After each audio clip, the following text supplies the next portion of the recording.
So hello everyone, welcome back to our channel. तो आज से हम अपना यूनिट 4 शुरू कर रहे हैं मैकेनिक्स का। वैसे तो ये यूनिट थोड़ी सी मुश्किल भी कह सकते हैं और आसान भी कह सकते हैं, क्योंकि कुछ चीज़ें आप लोग पहले से पढ़ चुके हैं और कुछ नई चीज़ें मेरे को पढ़ानी है। तो उस चीज़ से मैं शुरुआत करता हूँ। सबसे पहले देखो, हमारा जो रोटेशनल मोशन है वो होता क्या है। देखो, रोटेशनल मोशन में हमसे दो तरीके से क्वेश्चन पूछे जाते हैं। रोटेशनल मोशन, देखो, दो तरीके के वेरिएबल्स होते हैं। सबसे पहला एंगुलर मोशन, जिनके हम वेरिएबल्स पढ़ेंगे, और एक होता है लीनियर मोशन। कौन सा होता है? Linear motion. तो देखो, एंगुलर मोशन की अगर मैं वेरिएबल्स की बात करूं तो हमारे पास, चलो सबसे पहले लीनियर लीनियर मोशन पढ़ते हैं। लीनियर मोशन में वेरिएबल्स कौन कौन से हम पढ़ के आए? एस क्या होता है हमारे पास? डिस्प्लेसमेंट। वी क्या होता है हमारे पास? वेलोसिटी। ए क्या होता है? एक्सेलरेशन। ठीक है। एंगुलर मोशन में कौन कौन से वेरिएबल्स होते हैं? अगर मैं बात करूं यहाँ पर एस की जगह पर मैं क्या यूज करता हूँ? थीटा। ठीक है। वेलोसिटी की जगह क्या यूज करता हूँ? ओमेगा। एंड एक्सेलरेशन की जगह क्या यूज करता हूँ? अल्फा। ये तीन चीजें आपको ध्यान रखनी है जो कि मोस्ट इंपॉर्टेंट है, कि जब मैं एस को यूज कर रहा हूँ तब मैं थीटा को यूज करूंगा। ठीक है, मतलब अगर लीनियर और उसमें कंपैरिजन करूं तो जब एस है तो वहां मैं उसको थीटा की तरह कंसीडर करूंगा। जब मेरे पास वी है तब वो क्या है? एज ओमेगा है। ठीक है। और जब मेरे पास अल्फा मतलब ए है, इसका मतलब वो क्या है? अल्फा है। मैंने कलर भी डिफरेंट इसलिए दिखा दिए कि आपको बाद में समझ आ जाए किससे क्या रिलेट कर रहा है। अब देखो, अब मैं बात करता हूँ कुछ फॉर्मूलेस की। देखो, फॉर्मूले कैसे होते हैं। हमारे पास सबसे पहला आता है किसका? चलो इससे पहले आपको एक चीज दिखाता हूँ। इक्वेशंस ऑफ मोशन पढ़ी थी लास्ट चैप्टर में। Equations of motion, equations of motion, equations of motion बताओ क्या क्या होंगी। एक बार लीनियर में लिखते हैं। लीनियर जो हम पिछली बार पढ़ के आए हैं क्या होती है? v minus U is equals to A T, या v is equals to U plus A T लिख लो। चलो, v is equals to U plus A T, ये हो गई मेरी कौन सी? लीनियर में पहली इक्वेशन। दूसरी, s is equals to u t plus half a t square. तीसरा क्या होगा? V square minus u square is equals to two a s. ठीक है। ये तो हो गई किसमें? लीनियर में बात। अब लीनियर में बात कर ली तो भैया अब इसका एंगुलर क्या होगा? बिल्कुल सिमिलर। देखो, अब मैं यहाँ पर क्या लिखने जा रहा हूँ? इसका एंगुलर। मैंने बताया किसको किससे डिस्प्लेस करना है। एस जो होगा वो थीटा होगा। ठीक है। और वेलोसिटी जो होगा वो मेरा ओमेगा की जगह हटेगा, और जो मेरा एक्सेलरेशन होगा वो अल्फा आएगा। तो देखो, v क्या होगा? ओमेगा। ठीक है। u को क्या लिखूंगा? Omega naught. Omega naught plus A क्या होगा? Alpha into T. समझ आई पहली इक्वेशन। दूसरी क्या होगी? देखो, s की जगह पर theta is equals to u क्या है? u होगा ओमेगा नॉट, और t plus half alpha t square. दूसरी इक्वेशन ये होगी। मैं कुछ नहीं कर रहा, सिर्फ जो मैंने ऊपर टर्म्स बताई उनको इससे रिप्लेस कर रहा हूँ लीनियर वाले से, जैसा कि आप लोगों को दिख गया होगा। और v को ओमेगा लिख रहा हूँ, और अगर u दिखाना है तो मैं इसको ओमेगा नॉट लिख रहा हूँ। तो देखो, ओमेगा माइनस ओमेगा का स्क्वायर माइनस ओमेगा नॉट का स्क्वायर, ठीक है, is equals to two alpha theta. ये मेरे पास क्या हो गई? Equations of motion. ये लीनियर की बात हो गई, लेफ्ट हैंड साइड। और राइट हैंड साइड क्या हो गई? एंगुलर की बात। अब देखो, कुछ बेसिक फॉर्मूले जो हमने वहां पढ़े थे यहाँ भी पढ़ लेते हैं। होता क्या है? हमारा जो ओमेगा होगा वो किसके इक्वल होगा बेटा? बताओ। ओमेगा होगा D theta by D T. Alpha क्या होगा? D omega by D T. इतनी बात हमने कर दी। ये किसकी बात है? एंगुलर मोशन की। किसकी बात है? ये एंगुलर मोशन की। इसको मैं हाईलाइट कर देता हूं विद येलो। ठीक है। ये किसकी बात है? एंगुलर मोशन की। अब देखो, अब मेरे पास क्या है? अब देखो, मेरे पास है लीनियर मोशन। लीनियर मोशन में मैं क्या करूंगा? लीनियर मोशन बताओ। देखो, सबसे पहले मैं बताऊं, अगर मैं सबसे पहले क्या निकालना चाहूं? एस निकालना चाहूं। अच्छा, एस क्या होता है बताओ? एस होता है डिस्प्लेसमेंट, और डिस्प्लेसमेंट को यहां मैं एंगुलर में क्या दिखा रहा हूं? थीटा। तो थीटा इंटू आर। ठीक है। और अगर मैं वेलोसिटी की बात करूं तो वेलोसिटी को मैं यहाँ क्या दिखा रहा हूँ? वेलोसिटी को मैं ऐसा ओमेगा दिखा रहा हूँ, तो ओमेगा इंटू आर। अच्छा, दिमाग में आ रहा होगा कि भैया आर क्या है? आर में कह सकता हूँ रेडियल डिस्टेंस है। क्या है? Radial distance. R is radial distance radial distance मतलब कि भैया जैसे ये मेरा फिक्स पॉइंट है ओ, यहाँ से डिस्टेंस या तो हम ए की बात कर रहे हैं तो ए की, बी की बात कर रहे हैं तो बी की, ए डैश की बात कर रहे हैं तो ए डैश की, और बी डैश की बात कर रहे हैं तो बी डैश की। समझ आई बात? ये होता है हमारा रेडियल डिस्टेंस। अब देखो v जो हम निकालते हैं ना, तो हमारा जो ओमेगा होता है उसकी वैल्यू परपेंडिकुलर टू आर होती है, मतलब इसका जो आर होता है ना परपेंडिकुलर होता है। उसके बाद अब मेरे पास क्या आती है वैल्यू, वैल्यू आती है अब अगली एक्सेलरेशन की। देखो यहाँ पर एक्सेलरेशन जो होता है ना दो तरीके से निकलता है, एक होता है एक्सेलरेशन टेंजेंशियल और एक होता है एक्सेलरेशन नॉर्मल। ठीक है, टेंजेंशियल जब हम निकालते हैं तब हम क्या करते हैं अल्फा इंटू आर, जो हम अभी तक करते हुए आ रहे हैं। ठीक है, और जब हम नॉर्मल एक्सेलरेशन निकाल लेते हैं तो हम एंगुलर मतलब ओमेगा स्क्वायर इंटू आर। अच्छा, ये दोनों अलग चीजें क्यों है? अलग इसलिए है, इसके अंदर हम वैल्यूज जो है ना आर की कुछ डिफरेंटली लेते हैं। अगर हम टेंजेंशियल बात करूं तो इसका जो आर होता है ना वो परपेंडिकुलर होता है। अगर मैं नॉर्मल की बात करूं तो इसका पैरेलल टू आर होता है। क्या होता है? Parallel to r. अब दिखाता हूं कुछ इसको कैसे पैरेलल हो रहा है। ठीक है, स्लाइड एंटर करवाई मैंने। अब देखो, ये मेरे पास मान लो कोई एक डायग्राम है, ठीक है, रिजिड बॉडी है, उसके ऊपर ये कोई फिक्स पॉइंट है। ठीक है, यहाँ से वैल्यू पी पर मूव कर रही है। तो देखो होगा क्या अगर मैं इसमें क्या लगाना चाहूँ। देखो मैंने वहां क्या बात करी, अभी सबसे पहले मान लो मैंने वी की बात करी। ठीक है, वी की बात करता हूँ इस पे। तो वी बताओ कहाँ है? देखो इसका जो वी आएगा ना, वी इसका कहाँ आएगा? वी आएगा परपेंडिकुलर टू आर। मैंने बताया ये होगा क्या, ये मेरा आर जो है ना परपेंडिकुलर आएगा। ठीक है, अच्छा अगली बात मैं किसकी करूंगा? अगली बात मैं करूंगा किसकी? एक्सेलरेशन की। एक्सेलरेशन मैंने दो बताए, एक टेंजेंशियल और एक क्या बताया? नॉर्मल। एक टेंजेंशियल और दूसरा कौन सा था? नॉर्मल। टेंजेंशियल क्या होता है? टेंजेंशियल जो कि परपेंडिकुलर टू आर होता है, और ये क्या होता है? Parallel to r. ये वाला कौन सा होता है? Parallel to r. तो देखो अगर मैं परपेंडिकुलर बात करूं तो यहां पर ये क्या होगा? आर। इस बार किसके लिए? For tangential. अभी मैं इसको हाईलाइट भी कर दूंगा। और अगर मैं बात करूं नॉर्मल के लिए तो मेरा क्या होगा? ये एक्सेलरेशन नॉर्मल के लिए आर होगा। समझ आई बात? अब इसको मैं हाईलाइट कर देता हूं। अगर इसकी मैं बात कर रहा हूँ टेंजेंशियल की तो मेरे पास ये वाला आ रहा है। ठीक है, और अगर मैं नॉर्मल की बात कर रहा हूँ तो मेरे पास ये वाला आ रहा है। समझ आई बात? तो अब आपको समझ आ गया होगा कि मैं डायरेक्शंस क्यों बता रहा हूँ। तो हमारे पास ये कुछ वेरिएबल्स हैं जिनकी मदद से हम क्वेश्चंस को सॉल्व करते हैं आगे चल के। ठीक है, ये देखो ये सारी किसकी हैं? ये लीनियर वैल्यूज हम कैसे निकालेंगे? ध्यान से देखो, लीनियर में भी ना एंगुलर चीजें यूज हो रही हैं, जैसे थीटा हो गया, ओमेगा हो गया, अल्फा हो गया। तो ये सब बेसिक बेसिक फॉर्मूले हैं जो हमें इस यूनिट 4 में यूज करने हैं नॉर्मल क्वेश्चंस को सॉल्व करते वक्त। तो जो हमारी लास्ट यूनिट 4 मैकेनिक्स की क्लास हुई थी उसके अंदर हमने ये इक्वेशंस को पढ़ लिया था, लीनियर मोशन, एंगुलर मोशन। ठीक है, थीटा क्या होता है, ओमेगा क्या होता है, और उनके रिस्पेक्ट में ये जो मैंने इक्वेशंस लिखी हुई है ये क्या होती हैं। तो अब आगे थोड़ा कंटिन्यूएशन में कुछ इंपॉर्टेंट फॉर्मुलेज देखते हैं, फिर आगे इंस्टेंटेनियस सेंटर मेथड पढ़ाता हूँ कैसे होता है। चलो देखते हैं। तो सबसे पहले देख लेते हैं कुछ इंपॉर्टेंट फॉर्मुले जो कि हमें याद होने चाहिए। जैसे कि सबसे पहला जो कि मैं बता भी चुका हूँ, एक बार फिर से रिमाइंड करवा देता हूँ। एक मिनट, हाईलाइटर से रिमाइंड करवा देते हैं आपको, कोई दिक्कत नहीं है। देखो v is equals to are into omega. देखो ये बताने का मोटिव सिर्फ इतना है क्योंकि इनके ऊपर क्वेश्चन बन जाते हैं मोस्टली। और यूनिट 4 से एक छोटा क्वेश्चन आता है जो कि ऐसा ही एंगुलर मोशन के ऊपर होगा और लीनियर मोशन से रिलेटेबल होगा। और एक क्वेश्चन आता है इंस्टेंटेनियस मेथड के ऊपर, या फिर एक बीम का क्वेश्चन आ सकता है। लास्ट ईयर बीम और उसके ऊपर क्वेश्चन आया था, तो देखते हैं। और एक ऐसा क्वेश्चन आया था एंगुलर मोशन के ऊपर। फिर अगर मुझे ओमेगा निकालना है तो मैं कैसे निकालूंगा? 2 पाई n/60, जिसके अंदर n मेरा क्या है? नंबर ऑफ रिवॉल्यूशन, जिनको हम आरपीएम में मतलब रिवॉल्यूशन पर मिनट में कैलकुलेट करते हैं। अच्छा, अब दो रूल यहाँ पर मैंने और लिखे हुए हैं, वो क्या है भैया? तो जो सबसे पहला रूल है वो थोड़ा आपको लग रहा होगा कि कहीं ना कहीं देखा है, तो हाँ कुछ सही सोच रहे हो, कुछ वैसा ही है, बट यहाँ पर कुछ अलग है। अलग क्या है? यहाँ पर 3 पॉइंट्स हैं ए बी सी, है ना, मतलब ए बी सी एक ट्राइंगल है जिनके अंदर 3 एंगल्स भी बने हुए हैं। अच्छा, एंगल्स कौन कौन से है बेटा? एंगल है alpha, then beta, then we have gamma. Alpha beta gamma अलग अलग एंगल्स हैं ट्राइंगल एबीसी के।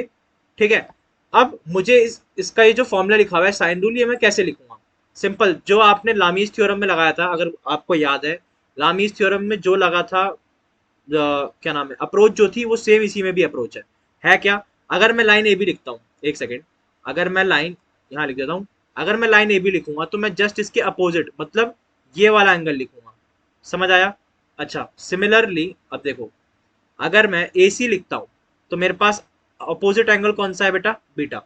अच्छा ठीक है, अगर मैं लिखता हूं BC, then we have opposite angle as alpha. तो अपोजिट एंगल्स को लिखना है with their sine component. Sine क्यों? क्योंकि भैया रूल का ही नाम क्या है? साइन रूल है।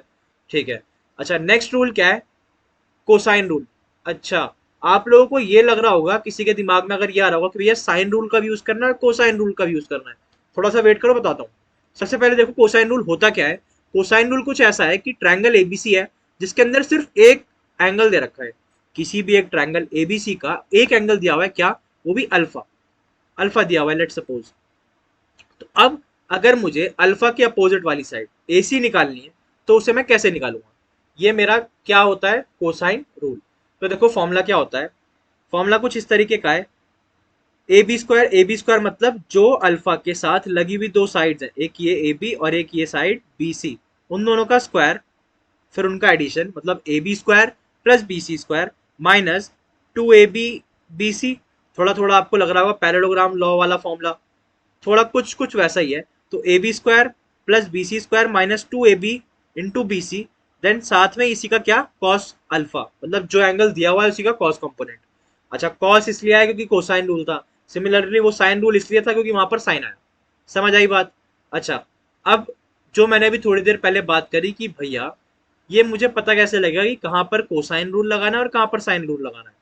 देखो, जब कभी भी क्वेश्चन के अंदर आपको किसी भी फॉर्मूले में, मतलब किसी भी एक क्वेश्चन में तीन एंगल पता हो, मतलब किसी भी तरह का कि तीन एंगल आपको पता हो, तो आप साइन रूल यूज करो। लेट सपोज आपको किसी भी ट्रायंगल के अंदर, मतलब किसी भी फिगर के अंदर सिर्फ एक एंगल पता है, तो वहां आप कोसाइन रूल का यूज करके वैल्यूज निकाल सकते हो। अब जब क्वेश्चन करेंगे तब समझ आएंगी चीजें, अभी थोड़ा वेट करते हैं। अच्छा, उससे पहले एक छोटी चीज और बता देता हूँ। जनरल मोशन क्या होता है? स्लाइड मैंने इंटर करवा ली। चलो, कुछ हमारे पास होता है जनरल मोशन।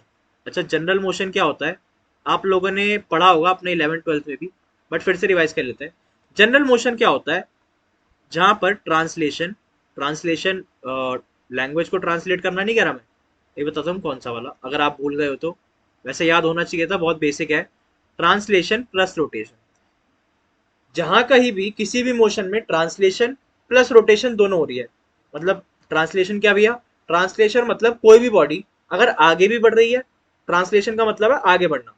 जब कोई भी बॉडी ट्रांसलेशन भी कर रही है और साथ ही साथ रोटेशन भी कर रही है, देन उसको हम क्या कंसीडर करते हैं? As a general motion. मतलब ऐसी बॉडी जो ट्रांसलेशन और रोटेशन साथ में करती है, मतलब आगे भी बढ़ रही है और रोल होते हुए बढ़ रही है। जैसे अगर किसी भी एक, मान लो देखा होगा ना, कहीं पे मान लो कोई वो गाड़ी ठीक करने वाला होता है, वो टायर निकालता है, उसने उसने टायर को ऐसे क्या करा, दूसरे वाले को पास करना था, उसने ऐसे रोल किया और आगे पास कर दिया। उसमें हुआ क्या? वो जो टायर था वो आगे भी बढ़ रहा था, मतलब मोशन आगे की तरफ भी कर रहा था, और साथ ही साथ क्या कर रहा था? रोटेट भी कर रहा था। तो एक तरीके का रियल लाइफ एग्जांपल अगर कहें तो वो हो सकता है जनरल मोशन का।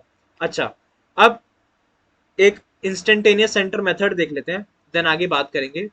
इंपॉर्टेंट इंपॉर्टेंट स्लाइड फिर से इंसर्ट करवाते हैं, अच्छे से करवाएंगे आपको।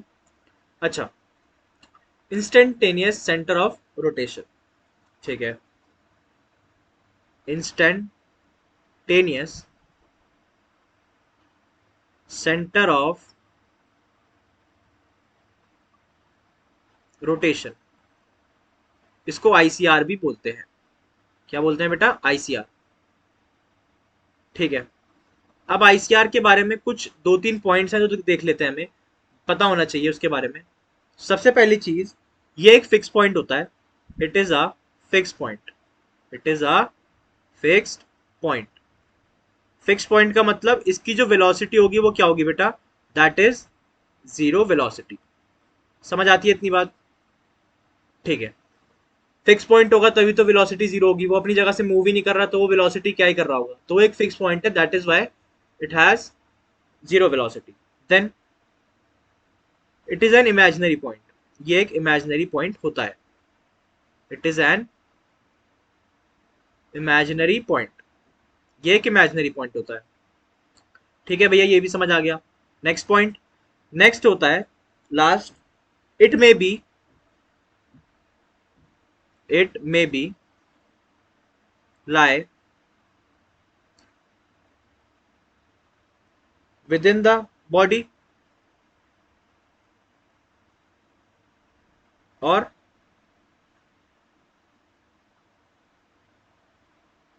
Outside the body. ठीक है, अब यहाँ पर मैंने कुछ 3 पॉइंट्स लिखे हैं इंस्टेंटेनियस सेंटर ऑफ रोटेशन के। मैं इन पॉइंट्स को इसलिए लिखवा रहा हूँ, क्या पता वो आपसे वहां पर कुछ थियोरेटिकल वे में पूछ ले, तो वहां मतलब 15-14 के बच्चे वहां कंफ्यूज ना हो। तो है क्या, सबसे पहली चीज, ये एक फिक्स पॉइंट होता है। अगर फिक्स पॉइंट है that is why it has zero velocity. ठीक है भैया, समझ आ गया। देन नेक्स्ट पॉइंट है, it is an imaginary point. मतलब ये एक इमेजिनरी पॉइंट होता है, एज सच आपको वहां दिखेगा नहीं, बट एक इमेजिनरी पॉइंट होता है। अब ये पॉइंट जो है बॉडी के अंदर भी लाई कर सकता है और बाहर भी लाई कर सकता है। ठीक है, चलो अब आपको कुछ लिंक्स बताता हूँ। टाइप्स ऑफ लिंक भी आपको पता होना चाहिए, अगर आपको मैकेनिक्स याद है थोड़ी बहुत, अगर आप ना भूले हो। तो हमने एक टाइप्स ऑफ सपोर्ट पढ़ा था। टाइप्स ऑफ सपोर्ट से ही हमने सारे question first and second unit के मोस्टली सॉल्व किए थे। ऐसे ही अगर यूनिट 4 में अपना कब्जा बनाना है ना, थोड़ा इस वाली लिंक वाली स्लाइड पर ध्यान से देखना। क्या, टाइप्स ऑफ लिंक, दो तरीके की लिंक मिलेंगी आपको इस पूरे चैप्टर के अंदर। लिंक कैसे, ध्यान से देखना। सबसे पहली, रोटेटिंग लिंक। कौन सी बेटा, रोटेटिंग लिंक। रोटेटिंग लिंक दिखेगी कैसे, कुछ इस तरीके की। मान लो ये ग्राउंड है, ठीक है, यहां से ये जो लिंक है ये एक रोटेटिंग लिंक है। कैसे, ध्यान से देखो, यहां जो ए पॉइंट है, एक बार बना देता हूं। ए पॉइंट जो है ये क्या है, फिक्स पॉइंट है। और जो हमारा बी है ये क्या है, हमारा रोटेटिंग पॉइंट। तो दोनों को लिख देते हैं। तो जो हमारा बी है that is our rotating point, है ना, that is our rotating point. Then we have a को अलग ही रंग से लिख देते हैं जिससे आप लोग को डिफ्रेंशिएट करने में आसानी हो। ए क्या है, ए हमारे पास है that is our fix point. चलो, इतनी बात तो समझ आ गई। ये भी क्वेश्चंस के पार्ट समझ लो एक तरीके से, वहां दिखेंगे सब मिक्स होके। अच्छा, दूसरा पार्ट क्या है, दूसरा हमारे पास होता है स्लाइडिंग लिंक। कौन सा बेटा, स्लाइडिंग लिंक। स्लाइडिंग से समझ आ रहा होगा, स्लाइड कर रहा होगा। हाँ बिल्कुल सही। अब देखो यहाँ पर हुआ क्या, ये एक ग्राउंड है, ठीक है।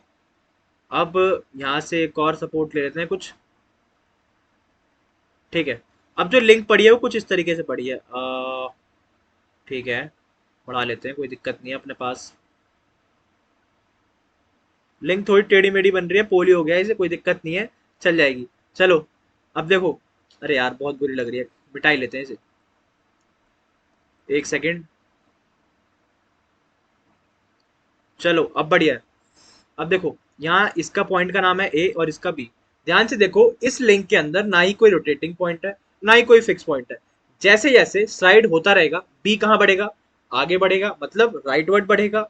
जैसे जैसे ए, मतलब जैसे जैसे ये लिंक जो है क्या होती रहेगी, मतलब जैसे जैसे ये रॉड जो है स्लाइड होगी, ए कहाँ आएगा, नीचे, और बी कहाँ जाएगा, राइट, राइट की तरफ, मतलब आगे मूव करेगा, और ए कहाँ आएगा, नीचे आएगा। कुछ ऐसा पॉइंट आएगा जहां पर ये स्लाइड होकर एकदम से नीचे आ जाएंगे, जहां इनकी वेलोसिटी जीरो हो जाएगी। तो अभी तक हमने ये पढ़ लिया कि रोटेटिंग लिंक कैसी दिखती है और स्लाइडिंग लिंक कैसी दिखती है। तो अब हम देखेंगे कि इनके आईसीआर कैसे कैसे होते हैं। सबसे पहले अगर बात करें तो रोटेटिंग लिंक में जो आईसीआर होता है, इसे नोट करके रख लेना, बहुत इंपॉर्टेंट चीज है। जो आईसीआर होता है वो आउटसाइड, किसका होता है, स्लाइडिंग का आउटसाइड होता है, और इसका क्या होता है, इनसाइड, मतलब बॉडी के इनसाइड, इनसाइड दी बॉडी। अच्छा, अगर बात करें इसकी, तो जो इसका आईसीआर होता है वो आउटसाइड द बॉडी होता है। ICR outside the body. अब कुछ टाइप्स ऑफ प्रॉब्लम देखते हैं जिनकी जिनके क्वेश्चंस आ जाते हैं कभी कभार, क्वेश्चंस में कभी कभार नहीं, मतलब आ जाते हैं। लास्ट ईयर भी शायद आया ही था जहां तक मुझे याद है। उसके बाद एक बीम वाला पार्ट रह गया इस यूनिट 4 में, वो कंप्लीट करवा के इस यूनिट का एंड कर देंगे। सबसे पहले टाइप्स ऑफ प्रॉब्लम देख लेते हैं। एक प्रॉब्लम लिखूंगा, फिर उसका solution. Types of problem, types of problem में सबसे पहले तरीका क्या होगा, जिसके अंदर सिर्फ एक स्लाइडिंग लिंक होगी। कैसी, सिर्फ एक sliding link, one sliding link. अच्छा, स्लाइडिंग लिंक में अभी अभी हमने बात करी कि जो उसका आईसीआर होता है वो कहाँ होता है, आउटसाइड द बॉडी लाई करता है। चलो फिर इसके ऊपर एक क्वेश्चन देख लेते हैं डायरेक्टली। अब देखो, rod AB of length 3 meter is kept on smooth planes as shown in figure. The velocity of the end A is 5 meter per second along the inclined plane. Locate the ICR and find the velocity of the end B. अच्छा, तो हमें जो VA दे रखा है वो 5 metre per second दे रखा है और 3 मीटर लेंथ दे रखी है रॉड की। हमें ICR लोकेट करना है और साथ ही साथ वेलोसिटी फाइंड करनी है एंड बी की। चलो ठीक है। सबसे पहली चीज, अगर आप लोगों को याद होगी कि अगर मेरा जो स्लाइडिंग लिंक था, अगर मेरा वीए नीचे जा रहा है, इसका मतलब जो मेरा वीबी होगा वो कहाँ जाएगा, आई की तरफ, है ना। अगर ये स्लाइड हो रही है तो अगर ये नीचे आ रहा है तो ये आगे की तरफ जाएगा। इसका मतलब वीए नीचे आ रहा है, वीबी कहाँ जाएगा, राइट वर्ड्स। सबसे पहले डायरेक्शन बना लो किसकी, वीबी की। ठीक है। अब आईसीआर कैसे लोकेट करना है, अभी अभी मैंने बात करी कि स्लाइडिंग लिंक का जो आईसीआर होता है वो आउटसाइड दी बॉडी लाई करता है। अच्छा, अब इसको भी लोकेट कैसे करना है भैया। इसको लोकेट करने का आसान मेथड है। सबसे पहले यहाँ तो मेरे ख्याल से नहीं आएगा, चलो यहीं बना लेता हूँ, एक रफ डायग्राम बना लेता हूँ। ठीक है, ये मेरा एक ग्राउंड हो गया सरफेस, ये दूसरा सरफेस। ठीक है, फिर यहाँ पर रखी हुई है हमारी रॉड ए बी, ये मेरी रॉड ए बी है जिसका यहाँ पर ए और ये क्या है, बी। अब आईसीआर लोकेट करने के लिए सबसे पहली चीज जो आप लोगों को ध्यान रखनी है क्या, कि मैं यहां से एक परपेंडिकुलर लाइन ड्रॉ करूंगा, किससे, बी से। बी से एक परपेंडिकुलर लाइन ड्रॉ होगी और साथ ही साथ ये जो डायरेक्शन है किसका, वी ए का। अच्छा, ध्यान रखना, डायरेक्शन जो है वीबी का वो राइट है, वी ए का नीचे है। तो ए और बी को देख के ये आईसीआर लोकेट नहीं होगा, वेलोसिटी की डायरेक्शंस को देख के। जैसे देखो, वीवी कहाँ है, राइट वर्ड, तो राइट हॉरिजॉन्टल है, तो वर्टिकल क्या होगा, कंपोनेंट। आईसीआर लोकेट करने के लिए सिर्फ डायरेक्शन ऑफ वेलोसिटी देखते हैं, उसके परपेंडिकुलर लाइन ड्रॉ करते हैं। जैसे वीवी कहाँ है, राइट वर्ड, तो जो मेरा आईसीआर लोकेट करने के लिए बी से पॉइंट निकलेगा वो कहाँ निकलेगा, उसके परपेंडिकुलर। ऐसे ही जो मेरा वी है वो नीचे की तरफ आ रहा है, तो इसका अगर मैं परपेंडिकुलर बनाना चाहूं तो कुछ ऐसे बनेगा, है ना, ऐसा बनेगा। और ये कहीं एक जगह जाके लोकेट करेगा। जब आप स्केल से बनाओगे ना, तो जब आप बी को ऊपर बनाओगे मतलब वीबी की डायरेक्शन से परपेंडिकुलर और वीए की परपेंडिकुलर, तब आपको यहाँ पर एक पॉइंट मिलेगा जिसको आप नाम दोगे आई। समझ आया। अब थोड़ा एंगल्स की बात कर लेते हैं। एंगल्स की बात कैसे, सबसे पहली चीज ये क्या है, 30, है ना। अब आपने ये परपेंडिकुलर बनाया तो ये 90 होगा और ये भी क्या होगा, 90 होगा। अच्छा, अब अगर ये 90 होगा, सबसे पहली चीज आपको जो ध्यान देनी है इस क्वेश्चन के अंदर, हाँ, ये 20 डिग्री दे रखा है शायद, थोड़ा मिसिंग है, ये 20 डिग्री है, ये एंगल भी दे रखा है 20 डिग्री। ठीक है, ये एंगल भी मुझे पता है कितना, 20 डिग्री। अब देखो ध्यान से, अगर ये 20 है, कौन सा एंगल, ध्यान से देखो, ये वाला एंगल अगर 20 है तो बचा हुआ ये वाला पार्ट कितना होगा, ऑब्वियसली 70 होगी, बाकी पूरा कितना है, 90 है। तो ये कितना हुआ मेरा, 70 डिग्री। ठीक है, इतनी बात तो क्लियर हो गई। अब अगर ये मेरा 30 है तो ये अंदर कितना होगा, लीनियर पेयर से ये होगा मेरा 150 डिग्री। अच्छा, ये 150 है, ये 20 है, तो बचा हुआ ये एंगल कितना होगा, ध्यान से देखोगे तो एएसपी लगा के, मतलब एंगुलर सम प्रॉपर्टी लगा के, ये मेरा 10 डिग्री आएगा। अच्छा, 10 डिग्री ये आ गया, तो बचा हुआ ये पार्ट कितना होगा बेटा, 90 माइनस 10 इज 80। ये भी एंगल मिल गया। अब ऊपर वाले ट्रायंगल में देखो, ट्रायंगल ए, ध्यान से देखो, ये रहा triangle a i and b. इस ट्रायंगल में देखो एंगुलर सम प्रॉपर्टी मतलब एएसपी लगा के अगर मैं इस ट्रायंगल को निकालना चाहूं तो ये एंगल कितना आएगा, 80 plus 70 is 150 and that is 30 degree. अच्छा, ये बात तो हो गई। अच्छा, एक चीज और, आईसीआर तो हमने लोकेट कर लिया, आईसीआर की डायरेक्शन क्या होगी, ध्यान से देखो, जब ये स्लाइड नीचे की तरफ जा रही है तो देखो कैसे जा रही है, ये ऐसे की तरफ जाएगी ना, ऐसे ऐसे रोटेट कर रही है। तो ये वाला डायरेक्शन हमारा क्या होता है, एंटी क्लॉकवाइज। ध्यान से सुनो दोबारा, बार बार डायरेक्शंस में ही आप लोगों को कंफ्यूजन होती है। लास्ट टाइम भी जब कराया था मोमेंट वाला, वहां भी बहुत कंफ्यूजन थी। ध्यान से देखो, जो ए बी है वो स्लाइड कहाँ कर रही है, नीचे की तरफ। तो जब नीचे की तरफ स्लाइड करेगी तब वो ऐसे की तरफ जा रही है, ऐसे ऐसे। तो ये क्या होता है हमारा, anti clockwise. That is why इसका जो डायरेक्शन है, मैं यहाँ लिख लेता हूँ, ओमेगा ए बी, वो क्या होगा, एंटी क्लॉकवाइज डायरेक्शन में होगा। अच्छा, ये था मेरा ज्योमेट्रिकल पार्ट जिसमें मुझे एंगल्स पता करने थे। अब ध्यान रखो, मैंने जो फॉर्मूले बताए अभी कुछ देर पहले बताए थे ना, कौन कौन से, साइन रूल बताया था, कॉस कॉस रूल बताया था। तो साइन रूल और कॉस रूल में एक डिफरेंस था। साइन रूल तब यूज करते थे जब मेरे पास तीनों एंगल हो, कॉस रूल तब जब मेरे पास सिर्फ एक एंगल हो। यहाँ देखो ट्रायंगल ए आई बी में मेरे पास तीन एंगल है, 80, 30 एंड 70। तो बस इनको यूज करते हुए मुझे अब वैल्यूज को प्लॉट करना है। तो चलो प्लॉटिंग करना शुरू करते हैं। तो in triangle a i b, in triangle a i b, है ना, by sine rule, sine rule लिख रहा हूं मैं, by sine rule. Sine rule के अकॉर्डिंग अगर मैं ध्यान से देखूं तो मेरा क्या हो जाएगा, ए आई बाय ए आई के सामने एंगल कौन सा है, 70 डिग्री। ध्यान से देखो, साइन 70 डिग्री। फिर अगर मैं लिखूं बी आई, तो बी आई के जस्ट अपोजिट एंगल कौन सा है, अगर ये मेरा बी आई है तो इसके अपोजिट एंगल कौन सा है, 80 डिग्री। तो मैं क्या लिखूंगा, b i upon sine of 80। Then अगर मैं बात करूं ए बी की, तो ए बी की लेंथ मुझे पता है 3 है, तो 3 के अपोजिट एंगल क्या है, 30। तो इसका मतलब 3 अपॉन साइन 30 डिग्री। आई होप इतनी बात क्लियर होगी। अब अगर टेंथ क्लास, हाँ टेंथ क्लास में पढ़ते हैं हम इस चीज को। अगर हमारे पास देखो ध्यान से ए आई अपॉन साइन 70, मतलब जिसके अंदर ए आई अननोन है, बी आई अपॉन साइन 80 जिसके अंदर बी आई अननोन है, तो इन दोनों को यूज करते हुए हम कोई भी एक पर्टिकुलर सॉल्यूशन तक नहीं पहुंच सकते।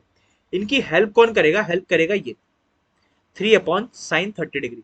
तो पहले एक काम करो, ए आई अपॉन साइन 70 को 3 अपॉन साइन 30 से इक्वेट करो, तो उससे मुझे मिलेगा ए आई। देन सेकंड स्टेप क्या होगा, बी आई अपॉन साइन 80 को 3 अपॉन साइन 30 से इक्वेट करो। तो मेरे पास दोनों स्टेप में एक बार ए आई एक बार बी आई आंसर आ जाएगा। तो थोड़ा अगले पेज पे देख लेते हैं। तो अगर मैं ए आई अपॉन साइन कितना था, 70 डिग्री, साइन 70 को किसके इक्वल रखूं, 3 अपॉन साइन 30 के। और दूसरा मैंने क्या बताया, दूसरा मैंने बताया कि बी आई अपॉन साइन 80 को आप फिर से किसके इक्वल रख दो, 3 अपॉन साइन 30 के, क्योंकि यही मेरे को एक पर्टिकुलर वैल्यू तक पहुंचाएगा। यहां से अगर मैं इसको सॉल्व करूंगा, मतलब अगर मैं इस पूरे को सॉल्व करूंगा, तो यहां से जो मेरी ए आई की वैल्यू आएगी वो क्या आएगी, A I will be equals to, calculator में सॉल्व करने के बाद यहाँ से ए आई आएगा 5.63 मीटर। समझ आया, ए आई की वैल्यू कैसे आई, 5.63 मीटर। अच्छा अब अगर मैं बात करूं इसको सॉल्व करते हुए, किसको, इस वाले पार्ट को, तो इसको सॉल्व करके जो मेरा बी आई की वैल्यू आएगी, कैलकुलेटर में जब आप इसको सॉल्व करोगे, तो यहाँ से जो बी आई की वैल्यू आएगी that is 5.9 metre. I hope इतनी वैल्यूज यहाँ तक आप लोगों को क्लियर होगी। अब ध्यान से देखो, मुझे ए आई मिल चुका है, बी आई मिल चुका है।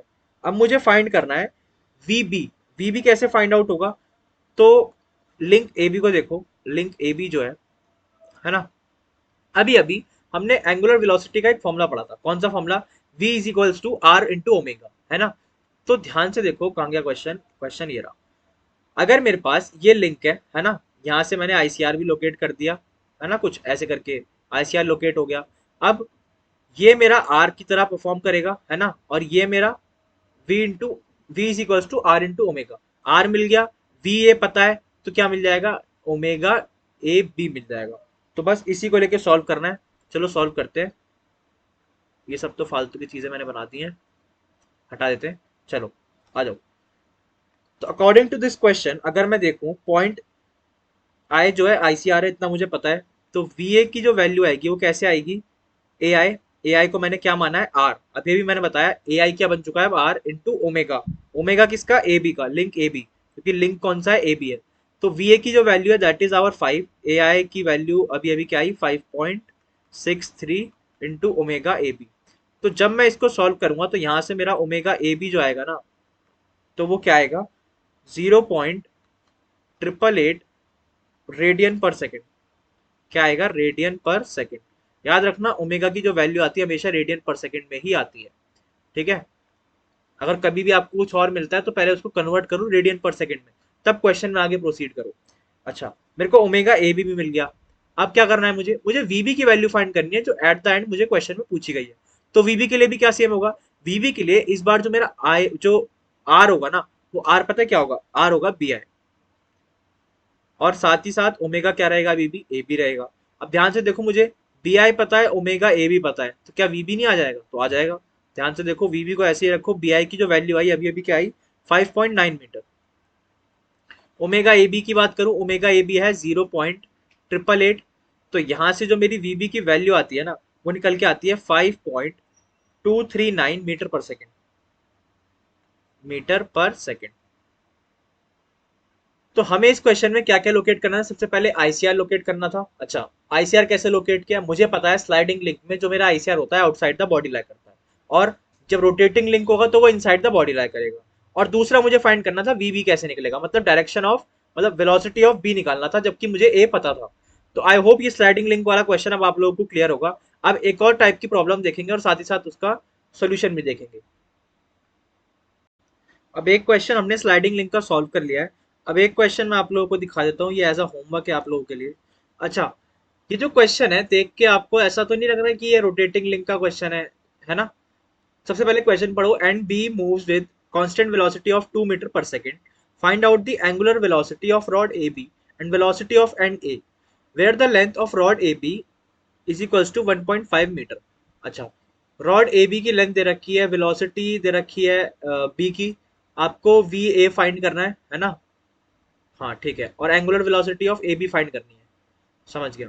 अच्छा, इस क्वेश्चन को देख के ये मत सोचना कि इसमें रोटेटिंग लिंक है, रोटेटिंग लिंक बिल्कुल नहीं है। ये जो ए बी है ना, ये अभी भी स्लाइडिंग लिंक है। क्यों? ध्यान से देखो, ये जो मेरा वीबी है, ये जो वीबी है, ये ऊपर की तरफ जा रहा है। अच्छा, अगर ये ऊपर जा रहा है तो मेरा वीए जो है वो कहाँ जाएगा बेटा, ध्यान से देखो, वीए जाएगा ऊपर की तरफ। तो मेरा वीबी और वीए दोनों के दोनों क्या है, मूविंग है। तो ये भी एक क्या है, स्लाइडिंग लिंक का ही क्वेश्चन है। सेम आपको यही काम करना है, जैसे ये वीबी बनना है ना, मैं एक हिंट देता हूँ, वीबी का परपेंडिकुलर ये जाएगा और यहाँ से एक परपेंडिकुलर ये जाएगा, इसका आई कुछ यहाँ बनेगा। फिर इस क्वेश्चन को सॉल्व करना, एंगल्स फाइंड आउट करना। थोड़ा एंगल्स में लफड़ा आ सकता है, बट थोड़ी सी मैथ्स लगेगी, बस ज्यादा कुछ नहीं। एंगल्स को देखना है, एंगल्स को सॉल्व करना है और आंसर आ जाएगा। आई होप इस क्वेश्चन को आप लोग कर लोगे। इतना हार्ड क्वेश्चन नहीं आता पेपर के अंदर, बहुत ही आसान क्वेश्चन आता है, बट एक आइडिया लगना चाहिए क्वेश्चन को देख के। इसको देख के लग रहा होगा कि रोटेटिंग लिंक का है, बट ये है नहीं। बस यही क्लियर करना था, तो ये एज अ होमवर्क है आप लोगों के लिए। अब दूसरे टाइप का एक प्रॉब्लम सॉल्व करवाते हैं। अच्छा हाँ, उससे पहले एक चीज देखो, कहाँ गई ये रीडिंग। इसमें एक चीज ध्यान रखना, क्या आपके पास जितनी बॉडीज होंगी, बॉडीज मतलब लाशें नहीं, मतलब लिंक, है ना? नंबर ऑफ बॉडीज, अब वो चाहे स्लाइडिंग लिंक हो या फिर क्या पता क्वेश्चन में दो स्लाइडिंग लिंक हो, दो रोटेटिंग हो, तो ध्यान रखना, जितनी बॉडीज उतने नंबर ऑफ आईसीआर। आईसीआर मतलब उतने उनके क्या होंगे, इंस्टेंटेनियस सेंटर ऑफ रोटेशन होंगे, और उतने ही नंबर ऑफ एंगुलर वेलोसिटी होगी, नंबर ऑफ एंगुलर वेलोसिटी। ठीक है, ये क्वेश्चन में याद रखना। अब एक नेक्स्ट टाइप का प्रॉब्लम हम सॉल्व करने जा रहे हैं, मतलब दूसरा टाइप है वो। उसके अंदर क्या होता है, एक स्लाइडिंग और एक रोटेटिंग लिंक होगी। One sliding link and one rotating link.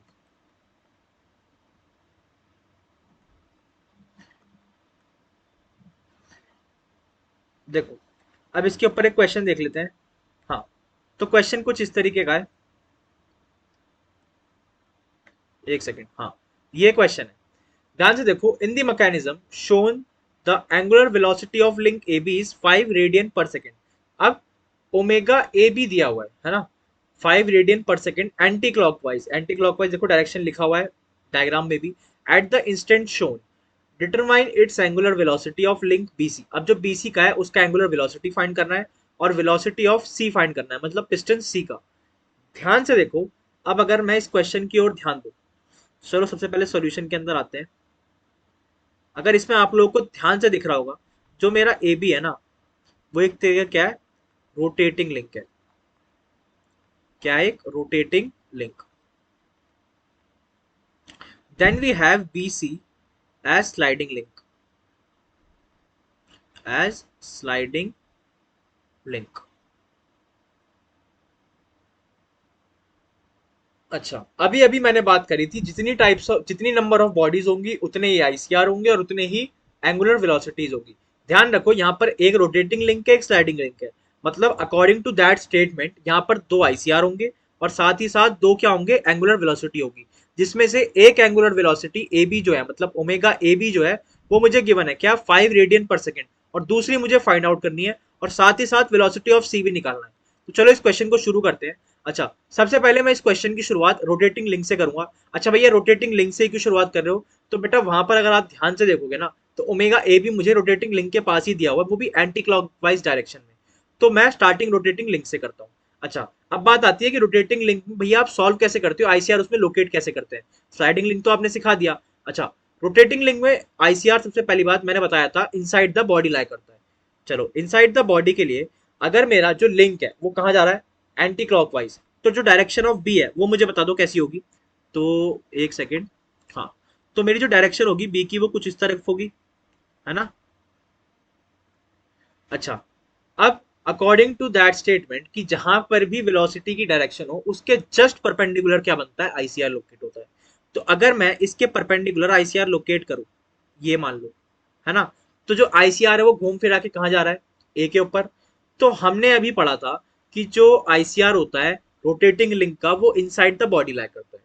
तो इसका मतलब यहां पर जो आईसीआर है ना, ICR at point a, point a पर क्यों है समझ आया, क्योंकि डायरेक्शन ऑफ बी किधर है, राइट वर्ड्स, और मैंने बताया था आईसीआर के लिए एकदम परपेंडिकुलर चले जाओ वेलोसिटी की डायरेक्शन से। तो वीबी की डायरेक्शन राइट वर्ड, उसके परपेंडिकुलर जाऊंगा तो मुझे क्या मिलेगा, पॉइंट ए। तो जो आईसीआर है ना रोटेटिंग लिंक का वो ए पर है। अच्छा, इतनी बात मुझे समझ आती है। अच्छा, अगर मेरा आईसीआर ए पर है तो ऑब्वियस सी बात है जो मेरा वीए होगा वो जीरो होगा। हाँ जी भैया, जीरो होगा। चलो, इससे एक फायदा क्या हुआ, अगर मैं लगाना चाहूं वीए इज इक्वल्स टू क्या, a b into omega a b, तो मुझे यहां से वैल्यू क्या मिलती है, यहां से देखो, ओमेगा ए बी पता है, ए बी की लेंथ पता है क्या, 200 मिलीमीटर। यहाँ पे वैल्यूज जो है 2 मिलीमीटर, 200 मिलीमीटर में दे रखी है, और वी ए की वैल्यू मुझे जीरो पता है। इससे तो हमें कुछ मिलने वाला है नहीं, हमें क्या चाहिए, वेलोसिटी ऑफ बी। तो हम क्या यूज करेंगे, इसको हटा देते हैं, बी वाला यूज कर लेते हैं, ये तो हमें सारा पता ही है। तो वेलोसिटी ऑफ बी कैसे निकलेगा, ध्यान से देखो, वेलोसिटी ऑफ बी भी कैसे निकलेगा, a b into omega a b. तो जो वीबी की डायरेक्शन है उसके लिए ए बी की वैल्यू क्या है, ए बी की वैल्यू है 200, साथ ही साथ ओमेगा ए बी की वैल्यू कितनी है, 5 है बेटा। तो यहां से जो वीबी की वैल्यू आती है वो आती है 1000 मिलीमीटर पर सेकेंड। यहां से आती है वीबी की वैल्यू 1000 मिलीमीटर पर सेकेंड। अच्छा, अब मुझे यहां से वीबी की वैल्यू भी फाइंड आउट हो गई।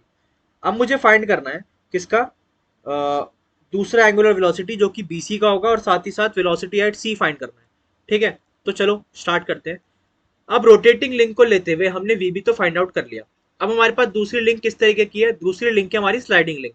तो स्लाइडिंग लिंक में हमारा आईसीआर कैसे लोकेट होता था, मुझे एक बार वो बता दो।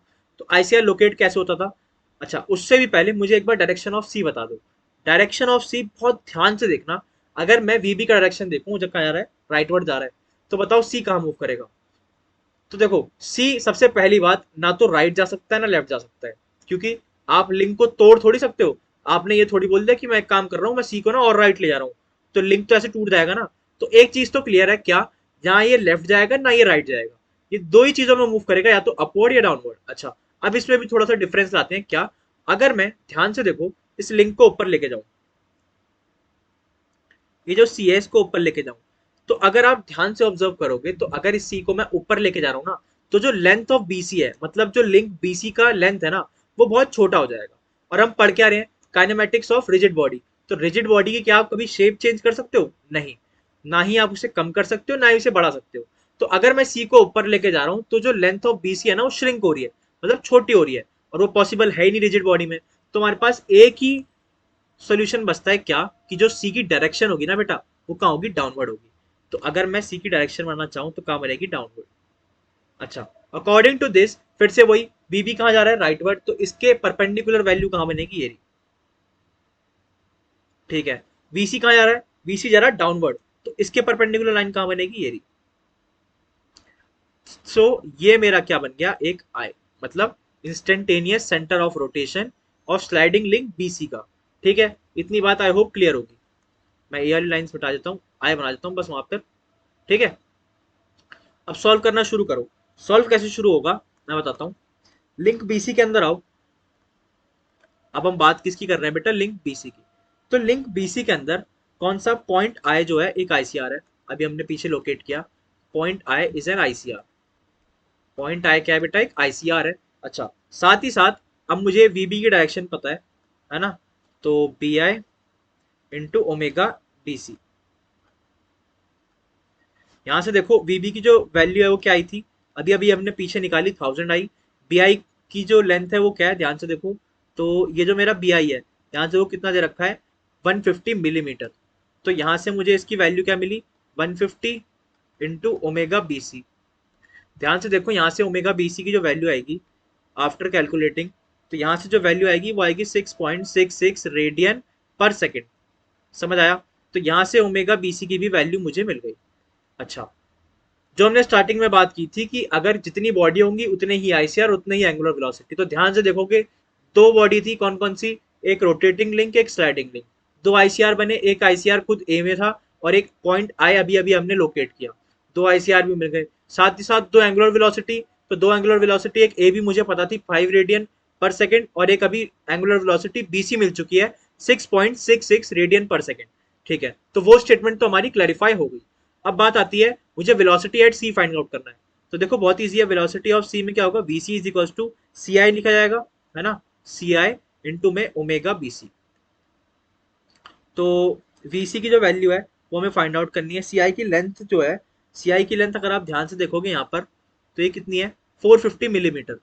तो ठीक है, 450 मिलीमीटर पुट करो, 450 इंटू में ओमेगा बी सी की वैल्यू कितनी आई, 6.66।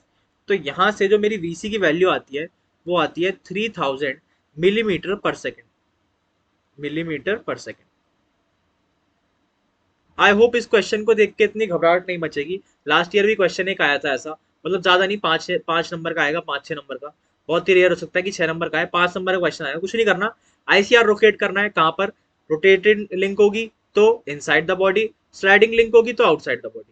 सिर्फ इतना सा काम करना है। उसके बाद ओमेगा बी सी, यही एक स्टेटमेंट बार बार लग रही है, ध्यान से देखो। आर को हम बी आई बना रहे हैं, कभी सी आई बना रहे हैं, ए आई बना रहे हैं। V b is equals to b i into omega B c, या फिर अगर सी है तो we C is equals to C I into omega B c. मतलब डिपेंड करता है क्वेश्चन के ऊपर, वैल्यूज कहाँ कहाँ लिखी हुई है, मतलब ए कहाँ है, बी कहाँ है, सी कहाँ है। बाकी एक ही फॉर्मूला बार बार रिपीट हो रहा है और उसी सेंस में हर बार वही काम हो रहा है। और एक चीज मैंने और आसान बता दी, जितनी लिंक उतने ही आईसीआर उतने ही एंगुलर वेलोसिटी, तो इससे भी कंफ्यूजन क्या हो जाएगी, कम हो जाएगी। आई होप ये आपको समझ आया होगा। अब हम चैप्टर में थोड़ा आगे बढ़ते हैं। चैप्टर में आगे बढ़ने से पहले मैं आपको बताऊं कि जो हमारा पार्ट है ना, कौन सा, एंगुलर वेलोसिटी वाला है ना, जो कि हम 11th क्लास में उसके क्वेश्चंस करके आ चुके होते हैं। तो मैं नहीं समझता कि उसकी क्वेश्चंस को इतनी कराने की जरूरत है, क्योंकि सबसे ज्यादा क्वेश्चन जहां फंसते हैं वो मैं करवाने चाह रहा हूँ। कि आईसीआर के मैंने क्वेश्चन करवाए दो तरीके के, अब मैं बीम्स की तरफ चलूंगा, टाइप्स ऑफ बीम्स बताऊंगा, बीम्स क्या होती हैं, है ना, और साथ ही साथ उसका S F D B M D सब कुछ बनवाऊंगा। तो आई होप आप लोगों को ये पसंद आ रहा होगा। अब आगे बढ़ते हैं आगे के टॉपिक्स पे। तो हम आगे, मैंने बोला था कि हम बीम देखेंगे, बट बीम देखने से पहले हम एक टॉपिक और देख लेते हैं जो कि हम पहले यूनिट 1 और यूनिट 2 में देख चुके हैं। बट एज अ टीचर मेरा फर्ज बनता है कि आपको वो टॉपिक मैं दोबारा बता दूं। तो चलो देखते हैं वो टॉपिक है कौन सा। तो वो जो टॉपिक है वो है टाइप्स ऑफ लोड। सबसे पहला जो टाइप होता है लोड का वो होता है point load. Second one is UDL, मतलब uniformly distributed load. I hope आपको ये नाम सुन के यूनिट 1 और यूनिट 2 की याद जरूर आ रही होगी। तो हाँ, मैंने वहां पर भी एक करवाया था। फिर दूसरा होता है, तीसरा होता है यूनिफॉर्मली वेरिंग लोड, है ना। तीनों को करके पढ़ेंगे होता क्या है। सबसे पहला पॉइंट लोड। अच्छा, मैं ऐसे ही बताता हूँ पॉइंट लोड होता क्या है। पॉइंट लोड ऐसा होता है कि अगर कोई भी एक बीम है, मान लो कोई एक बीम ए बी है, जैसे नीचे मैंने बना रखी है, ये एक बीम ए बी है, कहाँ गया, ये रहा, ये एक बीम ए बी है जिसके ऊपर तीन तरीके के पॉइंट लोड ऐड कर रहे हैं। कौन कौन से, W1 W2 और W3, है ना। अगर मैं यहाँ पर बताऊँ ना आपको एक चीज, जो आर ए और आर बी है ना, ये भी एक तरीके का है पॉइंट लोड है। पॉइंट लोड क्यों है, क्योंकि ये भी जो है एक पॉइंट पर ही एक्ट कर रहे हैं, है ना। यहाँ पर हम ये नहीं कह सकते कि W1 W2 और W3 ही पॉइंट लोड है, जबकि आर ए और आर बी भी क्या है, एक पॉइंट लोड है। अच्छा, इतनी बात तो भैया समझ आ गई। पॉइंट लोड होता क्या है, पॉइंट लोड होता है जब कोई भी लोड किसी भी एक पर्टिकुलर पॉइंट पर एक्ट करे, किसी भी बीम के ऊपर। मान लो ये कोई बीम है, उसके ऊपर किसी भी एक पॉइंट पर कोई लोड एक्ट कर रहा है, पॉइंट के ऊपर, याद रखना, उसको हम क्या कहेंगे, point load. Second one is uniformly distributed load. अच्छा, यूडीएल क्या होता है, यूडीएल के हमने क्वेश्चंस भी करे थे यूनिट 1 और यूनिट 2 में। यूनिट 1 और यूनिट 2 से हमें ये सीखने को मिला था कि वहां पर हम सॉल्व कैसे करते हैं यूडीएल को। वो सॉल्व करने का तरीका यहाँ भी एज इट इज सेम रहता है, बट एक बार इसको डेफिनेशन को देख लो। क्या, कि यहाँ पर कोई एक बीम है ए बी जिसकी लेंथ है एल, है ना। उसके बाद ये कॉइल शेप क्या है, मतलब भैया यहाँ पर जो लोड है ना वो uniformly distributed as a coil shaped है, मतलब कॉइल शेप्ड में, मतलब आपको क्वेश्चन में ऐसे भी दिख सकता है और एक रेक्टेंगुलर शेप ऐसे भी दिख सकता है। दोनों का मतलब क्या है, यूडीएल। यूडीएल मतलब यूनिफॉर्मली डिस्ट्रीब्यूटेड लोड। इसमें क्या होता है, किसी भी बीम के ऊपर जो लोड होता है ना, वो यूनिफॉर्मली पूरे बीम के ऊपर स्प्रेड होता है ना, और हर जगह सेम रहता है। जैसे देखोगे यहाँ पर ये लेंथ सेम है, ये सेम है, ये सेम है, ये सेम है, ये मतलब पूरी जगह यूनिफॉर्म रहता है through out the beam. I hope ये समझ आया होगा। Next one is UVL. अच्छा, यूवीएल क्या होता है? अगर हमारा लोड जो है वो स्प्रेड है किसी नॉन यूनिफॉर्म मैनर में, मतलब जैसे ध्यान से देखो इसमें दो तरीके होते हैं, एक तो ट्रेपेजॉइडल तरीके से और या तो ट्रायंगुलर तरीके से। जैसे ये जो एग्जांपल यहाँ पर बना हुआ है ट्रायंगुलर तरीके से है, इसको सॉल्व करने का तरीका भी मैंने बताया हुआ था। अच्छा, एक बार यूडीएल को भी सॉल्व करने का तरीका एक बार रिवाइज करवाता हूँ। जैसे मान लो यहाँ पर ये जो लोड है ना, W किलो न्यूटन पर मीटर है ना। अब मुझे अगर इसकी वैल्यू निकालनी है, मतलब मुझे, हम हमेशा पता क्या करते हैं, यूडीएल और यूवीएल को ना पॉइंट लोड में कन्वर्ट करते हैं। अच्छा, उसको कन्वर्ट करने का तरीका सुन लो, अगर यहां से कुछ डाउट मिले यूनिट 1 और यूनिट 2 खोल के देख लेना, क्वेश्चंस के साथ वहां पर सब कुछ सॉल्व है। बट एक बार दोबारा रिवाइज करवा रहा हूँ क्या, अगर मुझे इसकी वैल्यू निकालनी है किसी भी पॉइंट लोड की, अगर उसे प्लॉट करने से पहले, तो मैं सबसे पहले पता क्या करता हूँ, मैं करता हूँ, मान लो यहाँ पर भी क्या होगा, W किलो न्यूटन पर मीटर, है ना। अब यहां पर मैं वैल्यूज कैसे निकालता हूं, W इंटू एल। समझ आया? मतलब जो वैल्यू होगी ना पॉइंट लोड की, वो W इंटू एल होगी। अब बात ये आती है कि भैया जो W इंटू एल का लोड है, ये इस पूरी बीम के ऊपर रखा कहां जाएगा। याद रखना, अगर ये मेरी बीम जो है पूरी लेंथ एल की है ना, मान लो ये कोई लेंथ एल की बीम है, मुझे पता लग गया मेरी जो पॉइंट लोड की वैल्यू है वो W इंटू एल आएगी। अच्छा, W इंटू एल ही क्यों आई ये भी सुन लो। अब ध्यान से देखो, अगर ये रेक्टेंगल है, रेक्टेंगल में ऐसे याद रखो, नीचे बेस क्या है, एल, और मान लो ये जो वैल्यू है ना, ये डब्ल्यू पूरी इतनी है, तो रेक्टेंगल का एरिया क्या होता है, बेस इंटू हाइट, मतलब sorry length into breadth. Length into breadth में हम क्या करते हैं, डब्ल्यू इंटू एल कर लेते हैं। सेम काम आपने भी यहाँ पर किया, डब्ल्यू इंटू एल किया। अब बात आती है इस पॉइंट लोड को भैया प्लॉट कहाँ कर रहा है, मतलब बीम के ऊपर रखना कहाँ है। तो सिंपल है, अगर पूरे पे यूनिफॉर्मली डिस्ट्रीब्यूटेड है तो एल बाय टू पर रख दो। एल बाय टू मतलब यहां से एल बाय टू पर एक डिस्टेंस होगा और यहां से भी एल बाय टू पर एक डिस्टेंस होगा, तो जो बीम का हाफ लेंथ है वहां पर रख दो। अच्छा, अब क्वेश्चन आता है भैया, अगर मान लो यहां तो चलो पूरे बीम के ऊपर यूनिफॉर्मली डिस्ट्रीब्यूटेड लोड था, एक डाउट और क्लियर कर देता हूं, क्या मान लो ये कोई लेंथ एल की बीम है ना, लेंथ एल की बीम है, और जो मेरा यूडीएल है वो सिर्फ इतने पार्ट के ऊपर है, और ये जो पार्ट है ये पूरा ए है, और ये बचा हुआ पार्ट कितना है बेटा, बी है ना। अब ध्यान से देखो, अभी भी इसकी वैल्यू क्या है, मैं W किलो न्यूटन पर मीटर ले रखा हूं, वहां पर आपको वैल्यू गिवन होगी। यहां पर पता कैसे निकलेगी वैल्यू, यहां पर निकलेगी W इंटू ए, क्योंकि यहां पर अब पूरे लेंथ के ऊपर, मतलब लेंथ एल के ऊपर जो लोड है वो यूनिफॉर्मली डिस्ट्रीब्यूटेड नहीं है। कहां पर है, सिर्फ ए लेंथ पर। कहां पर, सिर्फ ए लेंथ पर, तो मल्टीप्लाई भी ए से होगा, मतलब W इंटू ए तो हो गया। अच्छा, अब प्लॉटिंग तो ए के रिस्पेक्ट में कर ली, सॉरी वैल्यू तो ए के रिस्पेक्ट में निकाल ली, तो प्लॉटिंग भी किसके रिस्पेक्ट में करूंगा बेटा, मैं ए के रिस्पेक्ट में ही करूंगा।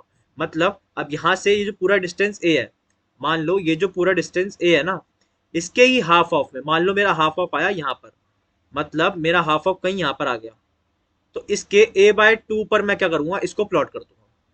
समझ आया? फिर से रिपीट कर रहा हूँ, यूडीएल के अंदर हम क्या करते हैं, अगर पूरी लेंथ के ऊपर, पूरी लेंथ एल के ऊपर मेरा यूडीएल है, तो सिंपल डब्ल्यू इंटू एल करके उसकी जो प्लॉटिंग है वो एल बाय टू पर कर देते हैं। एल बाय टू मतलब half of length of beam, ठीक है। अगर मेरा मान लो पूरी लेंथ के ऊपर नहीं है, सिर्फ और सिर्फ किसी पर्टिकुलर लेंथ तक है, और उस लेंथ की वैल्यू पता है, तो उस वैल्यू को ए से मल्टीप्लाई, मतलब उस लेंथ से मल्टीप्लाई करो जितके जितने अंदर वो यूडीएल है।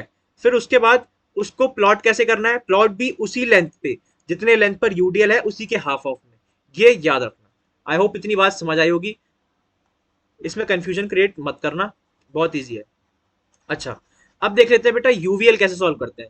अच्छा, यूवीएल के अंदर ध्यान से देखो, अब ये मेरा एक ट्रायंगल बन रहा है, वहां पर हमने एरिया के रेक्टेंगल, मतलब रेक्टेंगल के एरिया से हमने वैल्यूज को निकाला।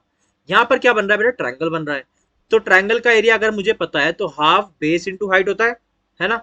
अगर मैं यहाँ पर बेस की बात करूं तो वो है एल, अच्छा हाइट की बात करूं तो वो है डब्ल्यू। तो याद रखना यहाँ पर जो वैल्यू निकलती है ना पॉइंट लोड की, वो डब्ल्यू एल बाय टू निकलेगी, अगर ये पूरे बीम के ऊपर डिस्ट्रीब्यूटेड है तो। अच्छा, अब इसे प्लॉट कैसे करना है भैया, अगर आपको सेंट्रॉइड वाला पार्ट याद होगा यूनिट टू का, यूनिट वन या टू का है शायद, है ना, तो यहाँ सॉरी यूनिट वन का है, तो यहाँ पर हम कैसे डिस्ट्रीब्यूट करते थे ट्रायंगल के अंदर, यहाँ क्या होता था एल बाय थ्री, है ना, और यहाँ क्या होता था टू एल बाय थ्री, मतलब बेस बाय 3 है ना, ये बेस है, और यहाँ क्या होता था हाइट बाय 3, और बचा हुआ 2h/3। सेम काम यहाँ भी होता है। अगर आपको सेंट्रॉइड याद है, ट्रायंगल कैसे निकालते हैं, तो यहाँ पर भी आपको कोई दिक्कत नहीं होगी। बस आपको ये पता होना चाहिए कि वैल्यू निकालते कैसे पॉइंट लोड की। तो हाफ बेस इंटू हाइट, जैसा एरिया ऑफ रेक्टेंगल निकलता है, सेम काम इधर भी होता है। हाफ इंटू बेस कितना है एल, और एच कितना है डब्ल्यू, मतलब जो वैल्यू दे रखी है उसको निकालो।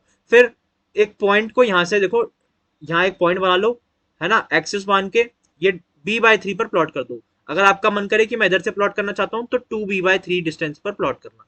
बस इतनी चीज का ध्यान रखना, बाकी और कोई दिक्कत नहीं है। हाइट का यहाँ पर कोई मतलब नहीं बनता, आपको सिर्फ b/3 और 2b/3 पर ध्यान देना है। आई होप इतनी बात समझ आती होगी। अब इस थोड़ा डायग्राम को साफ सुथरा कर देते हैं। अच्छा, अब बात हो गई हमारी लोड्स के ऊपर। भैया लोड तीन तरीके के होते हैं, पॉइंट लोड, यूडीएल और यूबीएल। अच्छा, अब भैया बीम के ऊपर तो आओ। चलो अब बीम देखते हैं, बीम क्या होता है। बीम क्या होता है? A structural member subjected to external forces और couples at right angle to the longitudinal axis is called a beam. अच्छा, बीम की डेफिनेशन है, मैं इसको थ्योरी वाइज क्यों पढ़ा रहा हूँ, लास्ट ईयर एंड टर्म के अंदर जब मैंने पेपर दिया था, तब डायरेक्ट क्वेश्चन आया था कि बीम क्या होती है, उसके सारे टाइप्स को एक्सप्लेन करो। और वो पूरा का पूरा 8 या 10 नंबर का आया था, मुझे जहां तक याद है। 8 या 10 या फिर 6-7 नंबर का आया था, हाँ 6 नंबर का आया था पूरा, क्योंकि एक क्वेश्चन उसके साथ और था। तो इसकी डेफिनेशन क्या है याद कर लो। एक स्ट्रक्चरल मेंबर है, मतलब एक स्ट्रक्चर की तरह है, जो कि क्या करता है, एक्सटर्नल फोर्सेस या फिर कपल को राइट एंगल पर लॉन्गिट्यूडनल एक्सिस प्रोवाइड करता है। सिंपल सीधी बात सिर्फ इतनी है, समझ आया। अब बीम होती कितनी तरीके की है बेटा, याद कर लो, बहुत इंपॉर्टेंट स्लाइड है ये बीम वाली। टाइप्स ऑफ बीम 5 तरीके की होती है। कौन कौन सी? Simply supported beam, cantilever beam, overhanging beam, fixed beam और कॉन्टिन्यूस बीम। कितनी तरीके की बेटा? 5 तरीके की। Simply supported, cantilever, overhanging, fixed beam और कॉन्टिन्यूस बीम। कोई भी पूछे पेपर में आपको आना चाहिए। अब एक एक करके सबको पढ़ते हैं। सबसे पहला होता है सिंपली सपोर्टेड बीम। अच्छा, सिंपली सपोर्टेड बीम क्या होता है? एक बीम जो कि फ्रीली है सपोर्टेड ऑन द वॉल्स। मतलब क्या है, ये कहीं से भी वॉल से कनेक्टेड नहीं है, एकदम फ्री है। मतलब ऐसी बीम जो कि वॉल से कनेक्टेड नहीं है ना, उसको हम सिंपली सपोर्टेड बीम कहते हैं। ठीक है, ये बात मुझे समझ आ गई। जैसे यहाँ पर एक लेंथ ए बी का बीम दिया हुआ है, जो कि किसी भी तरीके से वॉल से कनेक्टेड नहीं है। दो फोर्सेस दी हुई हैं, आर ए आर बी मान लो। अच्छा, याद रखना, यूनिट 1 और यूनिट 2 से क्या रिवाइज करना है, अगर बीम अच्छे से करना है तो टाइप्स ऑफ सपोर्ट की रिएक्शन कैसे निकालते हैं। याद रखना, यूनिट 1 और यूनिट 2 से सिर्फ वही आना चाहिए आपको यहाँ पर सॉल्व करने के लिए। और इक्विलिब्रियम की 3 कंडीशन कैसे निकालते हैं, साथ ही साथ आपको रिजोल्यूशन ऑफ फोर्स कैसे करते हैं, वो आना चाहिए। मतलब ये बेसिक है मैकेनिक्स का, अगर आपको यहाँ तक पढ़ना है यूनिट 4 में। समझ आया? ठीक है। अब कैंटिलीवर बीम देखो, ऐसी बीम जो कि फिक्स्ड होती है एक एंड से और दूसरी एंड से फ्री होती है। सिंपली सपोर्टेड में क्या था, दोनों तरफ से फ्री है, कोई तरफ से वॉल नहीं है। कैंटिलीवर में एक तरफ वॉल है, दूसरी तरफ से फ्री है। इसको क्या बोलेंगे? Cantilever beam. ठीक है। Then we have third type, over hanging beam. अच्छा, ओवर हैंगिंग बीम में 3 तरह की कंडीशन बन सकती है। क्या मतलब? 3 केस बन सकते हैं। अगर if the end portion of the beam x tends beyond the support, it is called an over hanging beam. अच्छा, यहां बोला हुआ है, मान लो कोई एक बीम है, ठीक है, जो उसका एंड पोर्शन है ना, मतलब वो सपोर्ट से एक्सटेंड करते हैं। ध्यान से देखो यहाँ पर, ये जो ए है और बी है, इनमें थोड़ा गैप देखो, ये क्या है, राइट साइड पर ओवरहैंग है। राइट साइड पर ओवरहैंग कैसे है, मतलब सारा सपोर्ट जो इन्होंने करा वो एक लेफ्ट पे कर दिया, और ओवरहैंग कहां से कर दिया? राइट की तरफ। यहां से देखो, इन्होंने ये जो दोनों रिएक्शंस लिखी है, मतलब ए और बी पे जो पॉइंट लोड लगाया है, वो कहां लगाया? सेंटर पे लगा दिया। ओवरहैंग कहां से कर दिया? दोनों साइड से। अब इस तरफ देखो, इन्होंने जो सारा का सारा लोड लगाया वो कहां लगा दिया? एक तरफ, मतलब राइट की तरफ लगा दिया, और ओवरहैंग कहां से हो गया? लेफ्ट की तरफ। मतलब वही बात हो गई कि आप इसको एक तरफ से बिल्कुल सपोर्ट दे देते हो, एक तरफ बिल्कुल लोड पकड़ा देते हो, दूसरी तरफ से वो ओवरहैंग हो जाता है। सिंपल यहां पर भी क्या होता है, अगर मैंने, अब बीच में क्या हुआ, इन्होंने ओवरहैंग कर दिया एकदम बीच में, और दोनों तरफ से क्या हो गया? सपोर्ट था ही नहीं, तो वो क्या हो गया? ओवरहैंग हो गया। मतलब यही इसकी डेफिनेशन है। आप इसको तीनों कंडीशन बना के आओगे, आपको नंबर मिल जाएगा। याद रखना, इस बीम के क्वेश्चन में आपको डायग्राम बना के आना पड़ेगा। जैसे बेसिक बेसिक मैंने बनाए, आपको भी वहां पर बनाने पड़ेंगे, तभी नंबर मिलेंगे। और चांसेस हैं कि इसका क्वेश्चन मिड सेम 2 में आ जाए, और एंड टर्म में भी आ सकता है। अब हमारे पास होता है फिक्स बीम। फिक्स बीम से तो आपको डायरेक्ट समझ ही आ रहा होगा, ऐसी बीम जो दोनों तरफ से वॉल से फिक्स हो।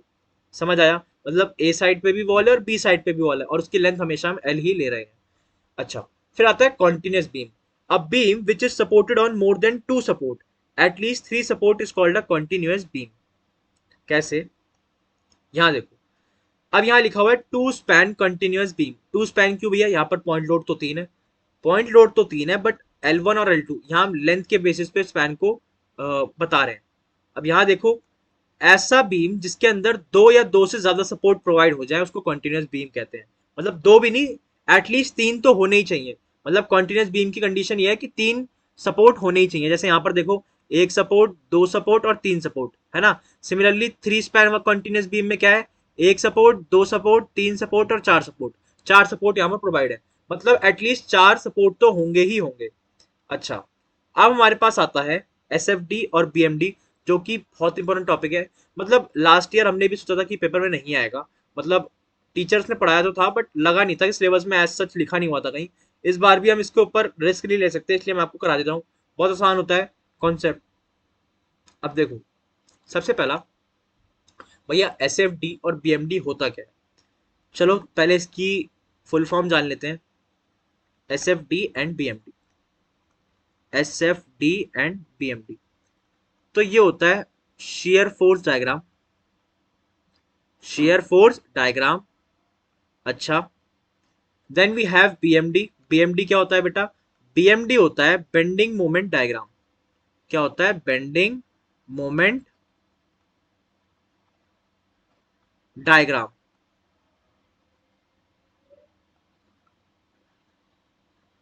SFD और BMD की फुल फॉर्म आपको लोगों को पता लग गई कि SFD होता है शेयर फोर्स डायग्राम, BMD क्या होता है? Bending moment diagram. अच्छा, अब कुछ स्टेप्स हैं जिसको आपको फॉलो करना होता है। कोई भी SFD और BMD का क्वेश्चन मिले, मतलब यहाँ पर ना आपको डायग्राम बनाना पड़ता है। कोई भी क्वेश्चन मिले, सबसे पहली चीज आपको क्या करनी है?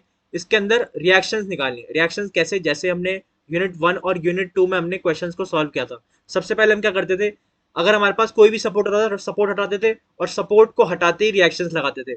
सिंपल काम यहाँ भी करना है। अगर कोई सपोर्ट दे रखा है तो पहले उसको हटाओ, रिएक्शंस लगाओ। रिएक्शन लगा लिया, मतलब इसके लिए आपको FBD बनाना आना चाहिए, फ्री बॉडी डायग्राम। अगर सपोर्ट है तो उसको हटाना कैसे है, कौन सी सपोर्ट कितनी रिएक्शन प्रोवाइड करती है, तो एक बार उस यूनिट 1 और यूनिट 2 के लेक्चर से एक बार रिवाइज कर लेना। यहाँ पर आओगे बहुत आसानी होगी। और रिजोल्यूशन ऑफ फोर्स भी एक बार दिखाना। चलो, अब इसका क्वेश्चन देखते हैं एक। तो अब हम क्वेश्चन देख लेते हैं अपना SFD और BMD के ऊपर।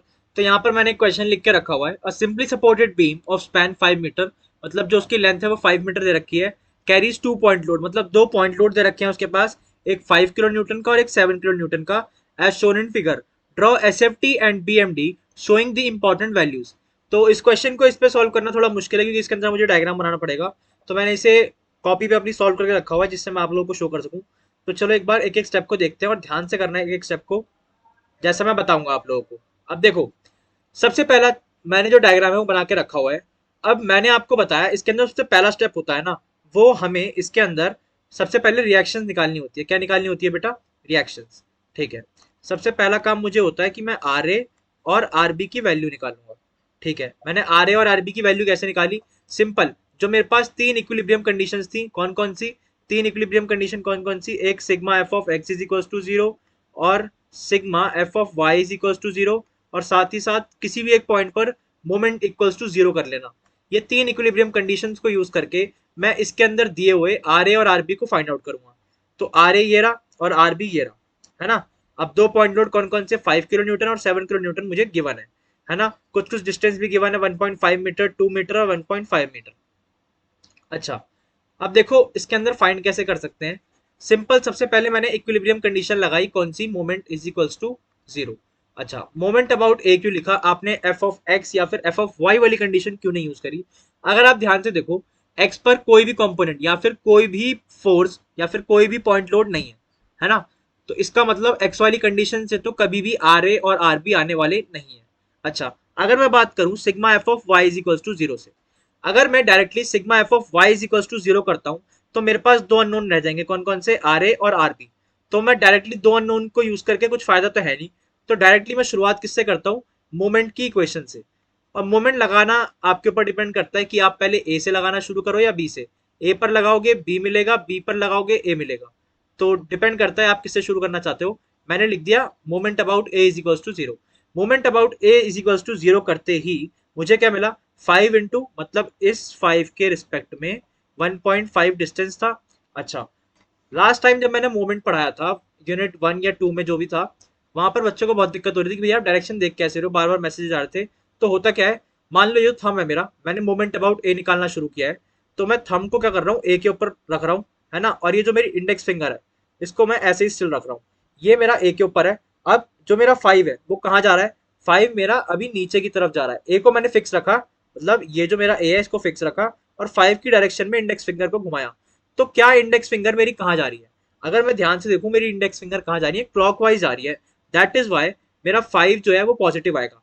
याद है ना कि जब हम क्लॉकवाइज जाते हैं तब मैं पॉजिटिव लेता हूँ, जब मैं एंटी क्लॉकवाइज जाता हूँ तब मैं नेगेटिव लेता हूँ।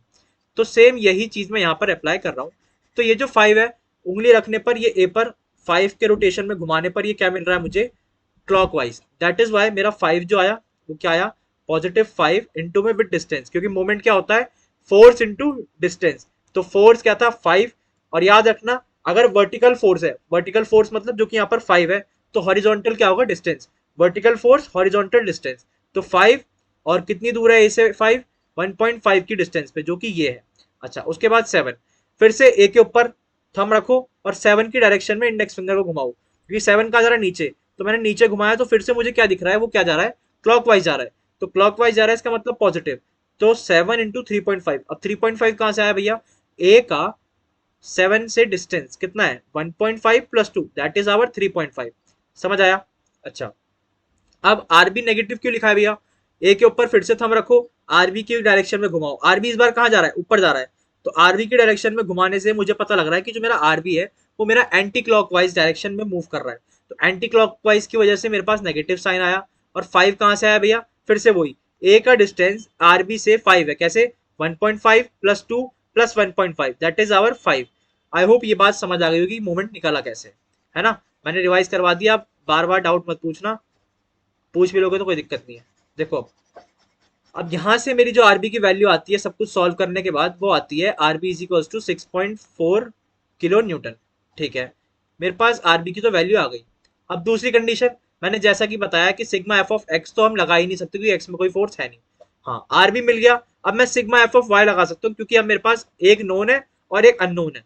तो r a plus r b, याद है ना सिग्मा एफ ऑफ वाई में क्या करते थे, ऊपर जाने वाली फोर्सेस प्लस नीचे जाने वाली नेगेटिव।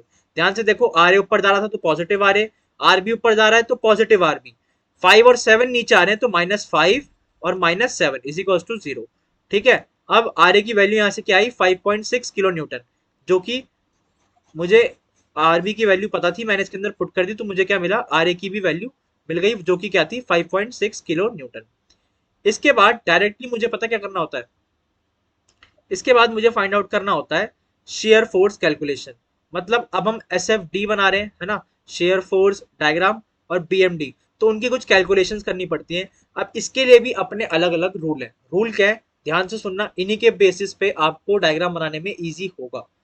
ध्यान रखो, जब कभी भी मान लो ये कोई पॉइंट है ना, ये मेरा पूरा बार बना हुआ है बीम, यहाँ पर 2 पॉइंट लोड ऊपर गिवन है 5 और 7 जो कि ऊपर बने हुए हैं, और यहाँ पर क्या है, आर ए है, और यहाँ पर क्या है, आर बी है। हम पता है कैसे बनाते हैं, हम क्या करते हैं, ये ए है, ये बी है, ये सी है और ये डी है। हम सबसे पहले शेयर फोर्स फाइंड करते हैं एसी के बीच, फिर सीडी के बीच, फिर डीबी के बीच। किसके किसके बीच, पहले एसी के बीच एक पार्ट के बीच में, फिर सीडी मतलब सेकंड पार्ट के बीच में, फिर डीबी के मतलब तीनों पार्ट्स के बीच में अलग अलग शेयर फोर्स फाइंड करते हैं। अच्छा, शेयर फोर्स फाइंड करते वक्त हम क्या करते हैं, एक्सिस बनाते हैं। एक्सिस कैसे बनाते हैं, लेट सपोज अभी मैंने बताया 3 पार्ट्स में हम इसे सॉल्व करेंगे। सबसे पहला जो मेरा एसी वाला पार्ट था ना, है ना, एसी वाले पार्ट में मैं क्या करूंगा, एक एक्सिस फाइंड कर लूंगा, एक्सिस बना लूंगा एक्स और एक्स नाम से। मतलब ये आपको रेफ में आपको सोचना है कि मैं ऐसे बना रहा हूँ। अब आपके ऊपर डिपेंड करता है कि आप इसके लेफ्ट साइड पे सॉल्व कर रहे हो या राइट साइड पे। अच्छा, मेरा लेफ्ट और राइट से मतलब क्या है, थोड़ा ऊपर आते हैं डायग्राम में। यहाँ पर देखो, ये मेरा फर्स्ट पार्ट है, ये मेरा सेकंड पार्ट है और ये मेरा थर्ड पार्ट है। तो जब मैं फर्स्ट पार्ट में वैल्यू सॉल्व करने जाता हूं तो मैंने क्या करा, यहां से एक एक्सिस बना ली, एक्सिस बना ली एक्स और एक्स नाम से। समझ आया। अब मेरे पास दो तरीके हैं, या तो मैं इसको लेफ्ट में लेके सॉल्व करूं, मतलब या तो मैं इसको लेफ्ट वैल्यू से सॉल्व करूं या फिर राइट में। राइट में इसकी कौन कौन सी वैल्यू है, 5 7 और आर बी, और लेफ्ट में कौन कौन सी है, आर ए, सिर्फ आर ए। तो मैं तो प्रेफर करूंगा जिसमें सबसे कम वैल्यू हो उसको सॉल्व करो। जैसे अब मैं अगर इस एक्सिस के अबाउट बात करूं, एक्स और एक्स के, तो सबसे कम वैल्यूज किस तरफ है, इसके लेफ्ट पर है। तो लेफ्ट पर कम वैल्यूज है, तो लेफ्ट पर वैल्यूज को लेके ही मैं सॉल्व करूंगा। आंसर दोनों से सेम आएगा, आप चाहे राइट से निकालो चाहे लेफ्ट से। मैं आपको दोनों कैलकुलेशन साथ साथ करके बताऊंगा कैसे वैल्यूज निकल रही हैं। अच्छा, तो यहां पर कुछ रूल्स देख लेते हैं जो मैं बता रहा था। रूल्स कुछ इस तरीके के हैं। शेयर फोर्स की कैलकुलेशन करते वक्त अगर एक्सिस के लेफ्ट साइड डाउनवर्ड फोर्स जा रहा है, याद रखना एक्सिस के लेफ्ट साइड डाउनवर्ड फोर्स, तो वो क्या आएगा, नेगेटिव। अच्छा, इसका जस्ट अपोजिट जब उसी एक्सिस के राइट साइड अपवर्ड फोर्स जा रहा होगा तब वो क्या आएगा, नेगेटिव।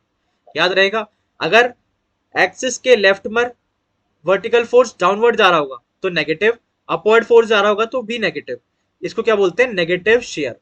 अच्छा, अगर अब मेरी एक्सिस एक्स एक्स इस तरफ है और लेफ्ट साइड पर अब मेरा जो जा रहा है वो अपवर्ड जा रहा है, तो अब वो होगा पॉजिटिव, क्योंकि पहले जो था वो नेगेटिव बन चुका था डाउनवर्ड वाला। तो ऑब्वियस सी बात है जो अपवर्ड जा रहा होगा वो पॉजिटिव बनेगा। और यहाँ पर राइट साइड में क्या बात थी कि जो अपवर्ड था वो नेगेटिव था, तो यहाँ पर डाउनवर्ड क्या बनेगा, पॉजिटिव। मतलब जस्ट उल्टा उल्टा चलता है, आपको ये कन्वेंशन याद करनी पड़ेगी क्वेश्चंस को सॉल्व करते वक्त। जैसे कि अभी मैंने आपको बताया एसी के लिए मैं लेफ्ट पार्ट को सॉल्व करने वाला हूँ, क्योंकि यहाँ पर लेफ्ट पार्ट पर सिर्फ और सिर्फ एक वैल्यू है, कौन कौन सी, मतलब इस एक्सिस के अबाउट सिर्फ और सिर्फ आर ए को सॉल्व करना है। ठीक है, आर ए को सॉल्व करना है तो देखो शेयर फोर्स किसके बीच में निकाल रहे हैं, ए और सी के बीच में, जैसा कि अभी ऊपर मैंने दिखाया। तो उसमें ध्यान से देखो सिर्फ एक ही फोर्स है, कौन सी, आर ए। और आर ए की वैल्यू कितनी आई, 5.6 न्यूटन। अच्छा, 5.6 न्यूटन तो आई, बट आर ए की डायरेक्शन देखो कहाँ है, आर ए की डायरेक्शन है बेटा अपवर्ड। और अभी अभी मैंने बताया कि शेयर फोर्स के एक्सिस के लेफ्ट साइड पे अगर कोई भी फोर्स अपवर्ड जाती है तो उसे हम क्या लेते हैं, पॉजिटिव। दैट इज वाई यहाँ पर जो मैंने क्वेश्चन में लिया उसको मैंने क्या लिया, 5.6 किलो न्यूटन पॉजिटिव में। आई होप इतनी बात क्लियर होगी। अच्छा, ये जो मैंने और लिखा है अब इसको मैंने सॉल्व करके आपको बताया है। अगर मैं मान लो मैंने तो लेफ्ट में लेके सॉल्व किया, मतलब एक्सिस के लेफ्ट में एक फोर्स था आर ए, बट अगर मैं राइट साइड लेके सॉल्व करना चाहूँ तो कैसे निकलेगा, तो वहां पर तीन फोर्सेस थी, कौन कौन सी, आर बी, और तो और क्या थी, 5 और 7। तो उनको लेके जब मैं सॉल्व करूंगा, ध्यान से देखो 5 और 7 कहाँ जा रहे हैं, डाउनवर्ड। तो जब कभी भी एक्सिस के राइट में डाउनवर्ड फोर्स जाती है वो क्या होती है, पॉजिटिव। तो 5 + 7 हो गया, और -6.4 क्यों आया, क्योंकि राइट साइड पर वो फोर्स अपवर्ड जा रही थी। तो राइट साइड पर अपवर्ड जाने वाली फोर्सेस होती है नेगेटिव, जैसा कि अभी अभी इस रूल से हमें पता लगा। ध्यान से देखो, है ना। तो ये क्या आ गया, नेगेटिव आ गया। इसको सॉल्व करा, फिर से मुझे क्या मिला, 5.6 किलो न्यूटन। इसका मतलब चाहे आप लेफ्ट से सॉल्व करो एक्सिस के, चाहे राइट से सॉल्व करो, आंसर सिर्फ एक ही आएगा, क्या, 5.6 किलो न्यूटन। अच्छा, अब बात आती है शेयर फोर्स में फाइंड कर रहा हूं सी और डी के बीच में। ठीक है, अब मैंने एक पार्ट पे तो सॉल्व कर लिया, कहां पर, मैंने इस पार्ट पे तो सॉल्व कर लिया, अब मैं सी और डी के बीच में आ गया। यहां मैंने क्या करा, एक और एक्सिस बना ली, वाई और वाई। ये काम आपको रफ में करना है। अब फिर से देखना है, यहां पर देखो अगर मैं इसकी लेफ्ट की बात करूं, एक सेकंड इसको मिटा लेते हैं। अगर मैं इसके लेफ्ट में देखूं कितनी फोर्सेज हैं, तो इसके लेफ्ट में एक आ रही है, एक 5 किलो न्यूटन है। अच्छा, अगर मैं इसके राइट में देखूं तो एक 7 है और एक आर भी है। सबकी डायरेक्शन भी मैटर करती है। अब यहाँ पर आपकी चॉइस है, आप चाहे लेफ्ट से सॉल्व करो चाहे राइट से, क्योंकि दोनों तरफ दो दो फोर्सेज डिवाइडेड है। तो चलो मैं आपको लेफ्ट और राइट दोनों से बताता हूँ। जैसा कि शेयर फोर्स बिटवीन सी और डी हम निकाल रहे हैं, तो जब हमने उसको लेफ्ट से सॉल्व किया तो मुझे क्या मिला, 5.6 कहाँ जा रहा है, 5.6 जा रहा है अपवर्ड। तो लेफ्ट में, ध्यान से देखो, लेफ्ट में अपवर्ड जाने वाली फोर्सेस क्या होती हैं, पॉजिटिव। तो इसको मैंने 5.6 को पॉजिटिव लिखा, और साथ ही साथ -5 क्यों लिखा, क्योंकि -5 कहाँ जा रहा था, नेगेटिव, मतलब नीचे की तरफ जा रहा था, और एक्सिस के लेफ्ट में नीचे जाना नेगेटिव साइन देता है, इसीलिए मैंने नेगेटिव लिखा। तो इन दोनों को सॉल्व करके आया है 0.6 किलो न्यूटन। अच्छा, अगर मैं इसको राइट साइड को लेके सॉल्व करता, तो राइट साइड में दो फोर्सेस कौन कौन सी थी, एक 7 और एक आरबी। तो 7 कहाँ जा रहा था, डाउनवर्ड। तो राइट में डाउनवर्ड जाना इज पॉजिटिव, ध्यान से देखो, राइट में डाउनवर्ड जाना इज पॉजिटिव, और राइट पे ही ऊपर जाना इज नेगेटिव, यहां लिखा हुआ है ना। तो यहां से मुझे क्या मिल गया, 6.4 नेगेटिव मिल गया। इनको भी सॉल्व करूंगा 0.6 किलो न्यूटन आएगा। मतलब कंक्लूजन ये है, चाहे लेफ्ट से लेके सॉल्व करो चाहे राइट से, वैल्यू सेम आएगी, 0.6 किलो न्यूटन। ऐसे ही सिमिलरली डी और बी के लिए आ जाओ। अब डी और बी क्या है, हमारे थर्ड पार्ट है, तो इसके लिए अब हम सॉल्व करने जा रहे हैं। डी और बी में क्या करा, मैंने एक एक्सिस बना ली, अब मान लो जेड जेड बना ली, है ना। अब जेड जेड में ध्यान से देखो, अब की राइट में एक आरबी बचा हुआ है ना। और लेफ्ट में बात करूं तो लेफ्ट में एक 7, 5 और आर ए, तीन फोर्सेज है। तो छोटा किस तरफ से पड़ा, राइट से सॉल्व करना, इस बार छोटा पड़ा। तो मैंने क्या करा, अगर मैं राइट में सॉल्व करता हूँ तो अगर अकॉर्डिंग टू रूल राइट में जाने वाली फोर्स मेरी आरबी कहाँ है, अपवर्ड जा रही है, और राइट में अपवर्ड जाना इज नेगेटिव। तो मेरे पास आंसर क्या आएगा, माइनस ऑफ आरबी, और माइनस ऑफ आरबी की वैल्यू क्या है, -6.4 किलो न्यूटन। समझ आया। अब चाहे इसको आप लेफ्ट से सॉल्व करो चाहे राइट से, आपका आंसर क्या आएगा, -6.4 kilo Newton. I hope shear force की कैलकुलेशन आपको करनी इजी लगी होगी। अब देखो अगला आता है बेंडिंग मोमेंट की कैलकुलेशन कैसे करते हैं। अब बेंडिंग मोमेंट के लिए भी यहाँ पर कुछ रूल्स हैं, जैसे ही शेयर फोर्स के लिए था वैसे ही बेंडिंग मोमेंट के लिए। ये क्वेश्चन इसलिए अच्छे मार्क्स का आता है क्योंकि इसके अंदर कुछ रूल्स हैं, याद रखने होते हैं। मतलब अगर ये रूल्स आपको याद है तो आपके 6-7 नंबर आपकी जेब में, बहुत ईजी क्वेश्चन होता है। अब देखो फिर से दो एक्सिस बनेगी, एक एक्सिस बनेगी और दूसरी एक्सिस बनेगी, हर एक पार्ट में अलग अलग एक्सिस बनाओ रफली, फिर उनको सॉल्व करो। बट यहाँ पर जो नाम है वो क्या है, बेंडिंग मोमेंट कैलकुलेशन। वहां हम क्या कर रहे थे, फोर्सेस के अबाउट सॉल्व कर रहे थे, यहाँ पर हम एज अ मोमेंट सॉल्व करेंगे। और मोमेंट क्या होता है, फोर्स इनटू डिस्टेंस। तो यहाँ पर जब कभी भी कोई भी मेरा फोर्स एंटी क्लॉकवाइज जाएगा, है ना, तो वो मेरा क्या लिखा जाएगा, लेफ्ट साइड में। लेफ्ट साइड में अगर मेरा कोई भी फोर्स एंटी क्लॉकवाइज जाएगा तो वो नेगेटिव लिखा जाएगा। सिमिलरली अगर राइट साइड एक्सिस के क्लॉकवाइज कोई भी डायरेक्शन में जाएगा फोर्स, तो उसे मैं क्या लिखूंगा, नेगेटिव। अच्छा, अगर मैं पॉजिटिव की बात करूं, पॉजिटिव कब कब आएगा, तो लेफ्ट पर क्लॉकवाइज जाना इज पॉजिटिव, लेफ्ट पर क्लॉकवाइज जाना इज पॉजिटिव, और राइट पर एंटी क्लॉकवाइज जाना इज पॉजिटिव। याद रखना, ये कुछ वैल्यूज हैं जो कि आपको याद रखनी पड़ेगी। अब यहां देखो दोबारा आते हैं डायग्राम के ऊपर। अब जो हम, आपको एक चीज पता होगी, जो मोमेंट होते हैं हम किसी भी पॉइंट के ऊपर निकालते हैं, और जैसा कि हम बेंडिंग मोमेंट को कैलकुलेट कर रहे हैं, तो बेंडिंग मोमेंट जो होगा ना हर एक पॉइंट पर सॉल्व होगा, जैसे ए पर, सी पर, डी पर और बी पर, है ना, एक एक करके चारों पॉइंट्स पर सॉल्व होगा। तो जैसा कि आप देख सकते हो ए पॉइंट के ऊपर आने जाने वाली सारी फोर्सेस जीरो होंगी। मोमेंट की इक्वेशन के दौरान मैंने बताया था कि जिस भी पॉइंट पर आप मोमेंट कैलकुलेट कर रहे हो उससे आने जाने वाली सारी फोर्सेस क्या हो जाती हैं, जीरो हो जाती हैं। तो ध्यान से देखो ए पर सिर्फ एक फोर्स आ रही है, कौन सी, आर ए, वो भी ए के ऊपर ही है। तो मतलब आर ए के ऊपर जो बेंडिंग मोमेंट होगा वो क्या होगा, जीरो होगा। अच्छा, ये बात तो आपने भैया सही बता दी। मतलब ए के अगर मैं लेफ्ट पे सॉल्व करूं, लेफ्ट पर तो देखो, आप मान लो लेफ्ट पर आर ए है, और राइट पर कौन कौन सी फोर्सेज है, राइट पर है 5, 7 एंड आर पी। तो एक बार अगर आप लेफ्ट की तरफ से देखोगे तो मेरे पास आर ए जो है ए के ऊपर ही जा रहा है, और किसी भी पॉइंट के ऊपर जिसके ऊपर हम मोमेंट कैलकुलेट करते हैं उससे आने जाने वाली सारी फोर्सेस जीरो होती है, इसीलिए आर ए क्या हो गई, जीरो हो गई। बट ये जो 5 है, ये 7 है, ये आर बी है, ये ए से थोड़ी ना पास हो रही है, तो इनकी कुछ ना कुछ वैल्यूज होंगी। बट आपको अगर आर ए जीरो मिल गया है तो आपको आगे सॉल्व करने की जरूरत नहीं है। सॉरी, आर ए की वैल्यू क्या होगी, जीरो होगी, क्योंकि moment about a is zero, है ना।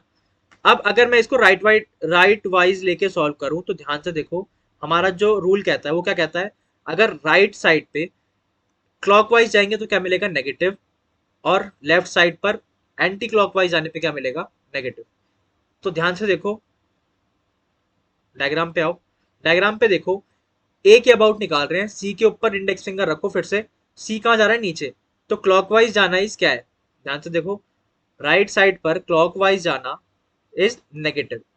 तो मैंने क्या लिखा, -5 इंटू 1.5, 1.5 इज डिस्टेंस, ध्यान से देखो 1.5 क्या है, डिस्टेंस है ए का सी से, दैट इज 1.5। अच्छा, उसके बाद 7, 7 भी कहाँ जा रहा है, ए पे थंब रखो और 7 की तरफ डायरेक्शन में घुमाओ, तो ये भी क्या है, क्लॉकवाइज। और अभी अभी हमने देखा कि 5 भी क्लॉकवाइज था, इसलिए वो भी नेगेटिव आया, तो 7 भी क्या आएगा, नेगेटिव। तो उसके साथ साथ क्या आएगा, -7 इंटू डिस्टेंस, ध्यान से देखो क्या होगा, 2 + 1.5 दैट इज आवर 3.5। नीचे आ जाओ, नीचे आओगे, ध्यान से देखो, ये रहा -7 इंटू 3.5, है ना। उसके बाद जो उसके बाद आरबी लिखा हुआ है, आरबी कहाँ जा रहा है, आरबी जा रहा है एंटी क्लॉकवाइज। ध्यान से देखो आरबी की जो डायरेक्शन होगी ना, चलो ऊपर ले ही चलता हूँ, अब इस क्वेश्चन को ढंग से सॉल्व भी बता देते हैं।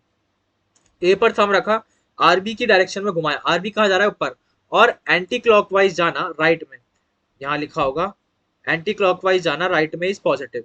तो इसकी वैल्यू मुझे यहाँ से क्या मिल गई, that is our +6.4 into 5 is zero.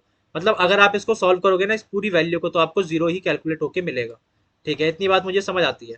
अब देखो बेंडिंग मोमेंट अबाउट बी, तो देखो बी पर सॉल्व करना भी मुझे क्या मिलेगा, जीरो, क्योंकि बी से आने जाने वाली सारी फोर्सेस जीरो हैं, और उससे एक की फोर्स आ जा रही है, वो कौन सी है, आरबी। तो मुझे अब बी पर आने जाने वाली फोर्सेस तो जीरो हो गई, है ना। तो लेफ्ट पर सॉल्व करना चाहो तो आप कर सकते हो, उनको भी सॉल्व करके क्या मिलेगा, जीरो ही मिलेगा। मतलब आप वैल्यूज किसी भी एक तरीके से निकाल लो, मैं आपको दोनों तरीके से सॉल्व करके बता रहा हूँ कि लेफ्ट से निकालो चाहे राइट से, वैल्यूज हमेशा क्या आएंगी, इक्वल ही आएंगी, चाहे लेफ्ट से निकालो चाहे राइट से। तो अभी हमने बी की बात करी, तो बी पर बेंडिंग मोमेंट क्या होगा, जीरो, क्योंकि उससे आने जाने वाली फोर्सेज एक ही है आरबी, और उससे आने वाली फोर्सेज क्या होंगी, जीरो, है ना। और अगर मैं लेफ्ट वर्ड लेके सॉल्व करूँ तो 7, 5 और आर ए क्या है, 3 उसकी लेफ्ट वर्ड फोर्स है। इनका भी अगर आप बेंडिंग मोमेंट के रूल से सॉल्व करोगे तब भी इसका आंसर जीरो आएगा। बट आई प्रेफर जिस तरफ से छोटा पड़े उस तरफ से सॉल्व करो। जैसे यहाँ पर आरबी मुझे डायरेक्ट जीरो मिल गया, तो इसका मतलब bending moment about point b is zero, है ना। अब देखो ये इन्होंने लेफ्ट साइड लेके सॉल्व किया हुआ है, तो आप भी एक बार इसको देख लेना, आसान है। फिर से bending moment at point C, ये थोड़ा अच्छा क्वेश्चन है। Bending moment about point C आ जाओ। Bending moment about point C में सबसे पहली बात देखो, सी से आ रहे हैं तो ये तो हो गया जीरो, मतलब ये तो खत्म हो गया। अब या तो लेफ्ट पर आओ या तो राइट पर जाओ। ध्यान से देखो फोर्सेस कम किधर है, क्योंकि लेफ्ट पर देखो सिर्फ एक ही एक फोर्स है, कौन सी, आर ए। राइट पर देखो तो एक 7 है और एक आर बी है। तो छोटा किस तरफ से पड़ा, छोटा मुझे पड़ा लेफ्ट तरफ से, क्योंकि वहां एक ही फोर्स है। अब देखो सी पर मैंने रखा थम, है ना, सी पर थम रखा, और मेरा आर ए की डायरेक्शन किस तरफ है, ऊपर की तरफ। तो ये कहाँ जा रहा है, ये जा रहा है मेरा क्लॉकवाइज, और मेरा लेफ्ट पर क्लॉकवाइज जाना, लेफ्ट पर क्लॉकवाइज जाना इज पॉजिटिव। तो लेफ्ट पर क्लॉकवाइज जाना is positive, that is why मेरी जो वैल्यू आई वो क्या आई, 5.6, जो कि आर ए की वैल्यू थी, इंटू 1.5। 1.5 क्या है, ए का सी से डिस्टेंस, ये रहा, है ना। आर ए की value 5.6 into distance of A into C. तो दोनों को सॉल्व करके बेंडिंग मोमेंट अबाउट सी आ गया, जो कि मेरा क्या आया, 8.4 किलो न्यूटन। अब ये इन्होंने राइट से लेके सॉल्व किया हुआ है, तो इसको आप खुद से एक बार देख लेना, मैंने बहुत डीपली बता दिया है कि दोनों तरीके से कैसे सॉल्व कर सकते हैं। अच्छा, अब bending moment at point D. Bending moment at point D देखो, एक बार सबको मिटा देता हूँ, फिर से बताता हूँ। Bending moment at point D पर सबसे पहली बात, डी से आने जाने फोर्सेस कौन सी है, डी से आने जाने वाली फोर्सेस सिर्फ एक ही है, कौन सी, 7। इसका मतलब सीधा सीधा 7 का जो कहानी है इससे क्लोज हो गया। अब देखो इसके राइट वर्ड क्या है, सिर्फ एक फोर्स आर बी है। इसके लेफ्ट वर्ड देखो तो एक 5 है और एक आर है। तो छोटा किस तरफ से पड़ा, राइट साइड से। तो आर बी के रिस्पेक्ट में सॉल्व करो, डी के ऊपर थम रखो और बी की डायरेक्शन में इंडेक्स फिंगर को घुमाओ। तो क्या मिला, बी की जो डायरेक्शन मिली वो क्या मिली, एंटी क्लॉकवाइज, और राइट साइड एंटी क्लॉकवाइज जाना इज पॉजिटिव। तो पॉजिटिव है तो पॉजिटिव रखो, 5.6 इंटू, सॉरी इन्होंने यहाँ रखा हुआ है राइट साइड वाला, ये लिखा हुआ 6.4 इंटू 1.5। तो डायरेक्टली सॉल्व करो, देखो ये इन्होंने लेफ्ट राइट सॉल्व किया हुआ है और ये राइट वाला, तो छोटी साइड हम राइट को लेके सॉल्व कर रहे हैं। तो 6.4 into 1.5 is 9.6 into kilo Newton पर मीटर, है ना। मैंने अब आपको लेफ्ट और राइट दोनों से शेयर फोर्स, बेंडिंग मोमेंट दोनों कैलकुलेट करना सिखा दिया है। अच्छा, अब इनको कैलकुलेट तो कर लिया, अब जो मेन काम था उनको डायग्राम में प्लॉट करना। तो सारी वैल्यूज को ध्यान से देख लो, है ना। अब उनको लेके हम वैल्यूज सॉल्व कर रहे हैं। वैल्यूज सॉल्व हो गई, अब आ जाओ डायग्राम कैसे बनेगा। थोड़ा इसको छोटा कर लेते हैं, हाँ। अब दिख रहा होगा डायग्राम पूरा साफ साफ। डायग्राम में क्या किया गया, सबसे पहले जो बीम थी उसको एज इट इज बना लो। बीम के ऊपर 4 पॉइंट थे, ए बी सी डी, उन्हें बना लो और उनके रिस्पेक्ट में नीचे लाइन खींच लो, सी डी और बी, है ना। स्ट्रेट लाइंस खींच लो उनके रिस्पेक्ट में नीचे। उसके बाद अब जो आपने एस एफ डी मतलब शेयर फोर्स की वैल्यूज निकाली हर एक पार्ट के बीच में, और साथ ही साथ बी एम डी की हर एक पॉइंट पर वैल्यू निकाली, उन सब वैल्यूज को लिख लो। तो जैसा कि आप लोगों ने सॉल्व किया, सबसे पहला देखो 5.6 किलो न्यूटन, 5.6 किलो न्यूटन कहाँ आया, 5.6 किलो न्यूटन आया ए और सी के बीच में शेयर फोर्स। तो इसको जब आपने यहाँ पर प्लॉट किया, जब आपने यहाँ पर प्लॉट किया तो 5.6 किलो न्यूटन आपने एज इट इज, ना अपना नहीं है कि स्केल से वहां लेके बैठे हुए कि भैया 5.6 यहाँ बैठ रहा है मैंने यहाँ बना दिया। एक रैंडम आपको लेना है कि चलो मैंने मान लिया यहाँ पर 5.6 है, तो 5.6 क्या होगा, थ्रू आउट ए और सी क्या रहेगा, कांस्टेंट रहेगा। तो वो सी तक क्या रहेगा, एज अ कांस्टेंट, ठीक है। उसके बाद दूसरी वैल्यू कौन सी निकाली थी, बिटवीन सी और डी। बिटवीन सी और डी मेरे पास जो वैल्यू आई थी वो आई थी 0.6 किलो न्यूटन। तो 0.6 किलो न्यूटन क्या 5.6 से ज्यादा होगा या कम होगा, ऑब्वियसली कम होगा। तो मैंने उसे एक अंदाजे से नीचे बना लिया, क्या 0.6 किलो न्यूटन, है ना। 0.6 किलो न्यूटन अबाउट पूरे सी और डी, थ्रू आउट द सी और डी एकदम कांस्टेंट रहेगा, तो एकदम स्ट्रेट लाइन बना ली डी तक। समझ आया इतनी बात। उसके बाद जो मेरी अगली वैल्यू आई वो क्या आई, अबाउट डी और बी के बीच में क्या आई, डी और बी के बीच में आई -6.4 किलो न्यूटन। याद रखना यहाँ पर साइन का भी फर्क पड़ता है। तो पॉजिटिव 5.6 था तो ऊपर लिया, पॉजिटिव 0.6 था तो ऊपर लिया, अब नेगेटिव 6.4 आएगा, यहाँ आएगा 6.4, यहाँ पर लिखा नहीं है, लिख लेना। 6.4 जो आएगा तो वो नेगेटिव है तो नीचे की तरफ बना लो, वहां पर आपने 5.6 बनाया था तो उससे हल्का सा ज्यादा मतलब 6.4 नीचे की तरफ प्लॉट कर लो और इनको ज्वाइन कर दो ऐसे, है ना। तो यहाँ से एक तरीके का ऐसा डायग्राम बन गया, ऐसे ऐसे और ऐसे, है ना। फिर उनको शेड कर दो जैसे कि मैंने इसमें किया हुआ है। तो ये जो डायग्राम बना ये बना एस एफ डी, समझ आया। एस एफ डी की वैल्यूज को रख के मतलब शेयर फोर्स की वैल्यूज को रख के प्लॉटिंग कर दी गई उनकी। अच्छा यहाँ पर 6.4 आएगा जो कि वहां पर लिखा नहीं था। अच्छा अब बीएमडी की कैलकुलेशन देखो, बीएमडी की कैलकुलेशन कैसे है। बीएमडी की कैलकुलेशन कुछ इस तरीके से है। सबसे पहला अबाउट ए याद होगा क्या आया था, जीरो, तो यहाँ पर जीरो है। अबाउट बी भी क्या आया था, जीरो आया था। जब हमने अबाउट सी सॉल्व किया था किसको, बेंडिंग मोमेंट को, तो वो क्या आया था 8.4, है ना। हाँ 8.4 किलो न्यूटन पर मीटर आया था। तो मैंने एक अंदाजे से मान लिया कि ये सी के ऊपर, क्योंकि सी की लाइन आ रही है ना, अबाउट सी हमारी जो वैल्यू आई थी वो आई थी 8.4 किलो न्यूटन। तो उसको लेके जब मैंने सॉल्व किया तो यहाँ से जो मुझे वैल्यू मिली वो मिली 8.4 किलो न्यूटन। एक अंदाजे से मैंने यहाँ बना लिया कि मेरा 8.4 किलो न्यूटन कुछ यहाँ पड़ता होगा। अगली जो वैल्यू आई थी डी के ऊपर वो आई थी 9.6, तो 9.6 क्या होगा 8.4 से हल्का सा ऊपर, तो उसको डी के ऊपर हल्का सा ऊपर उससे मार्क कर लिया। मतलब नापना नहीं है, अपने अंदाजे से एक मेजरमेंट लेना है, क्योंकि ऑब्वियस है ना 8.4 9.6 से बड़ा होगा तो उससे हल्का सा ऊपर लिखना है। तो बस इसी अंदाजे से लिखना है, फिर कुछ नहीं करना। सर मतलब स्केल से इसे ज्वाइन करना है, इसको इससे ज्वाइन करना है और इसको इससे ज्वाइन करना है। ए और बी पर जीरो था इसलिए वहां से उनको ज्वाइन कर दिया। अब ये जो मेरा डायग्राम आया यहाँ से इसको क्या कर लो, शेड कर लो। तो ये जो शेड करने के बाद डायग्राम बना ना बेंडिंग मोमेंट की वैल्यूज को देखते हुए, वो बनता है मेरा bending moment diagram.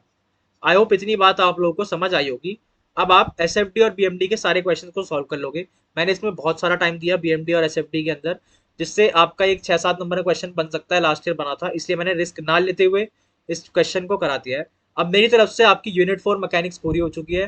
Thanks for the support, मतलब बहुत अच्छा लगा ये सपोर्ट देख के। अब हम आगे कुछ और नई चीजें देखेंगे जब आपसे मुलाकात होगी। तब तक के लिए टाटा बाय बाय।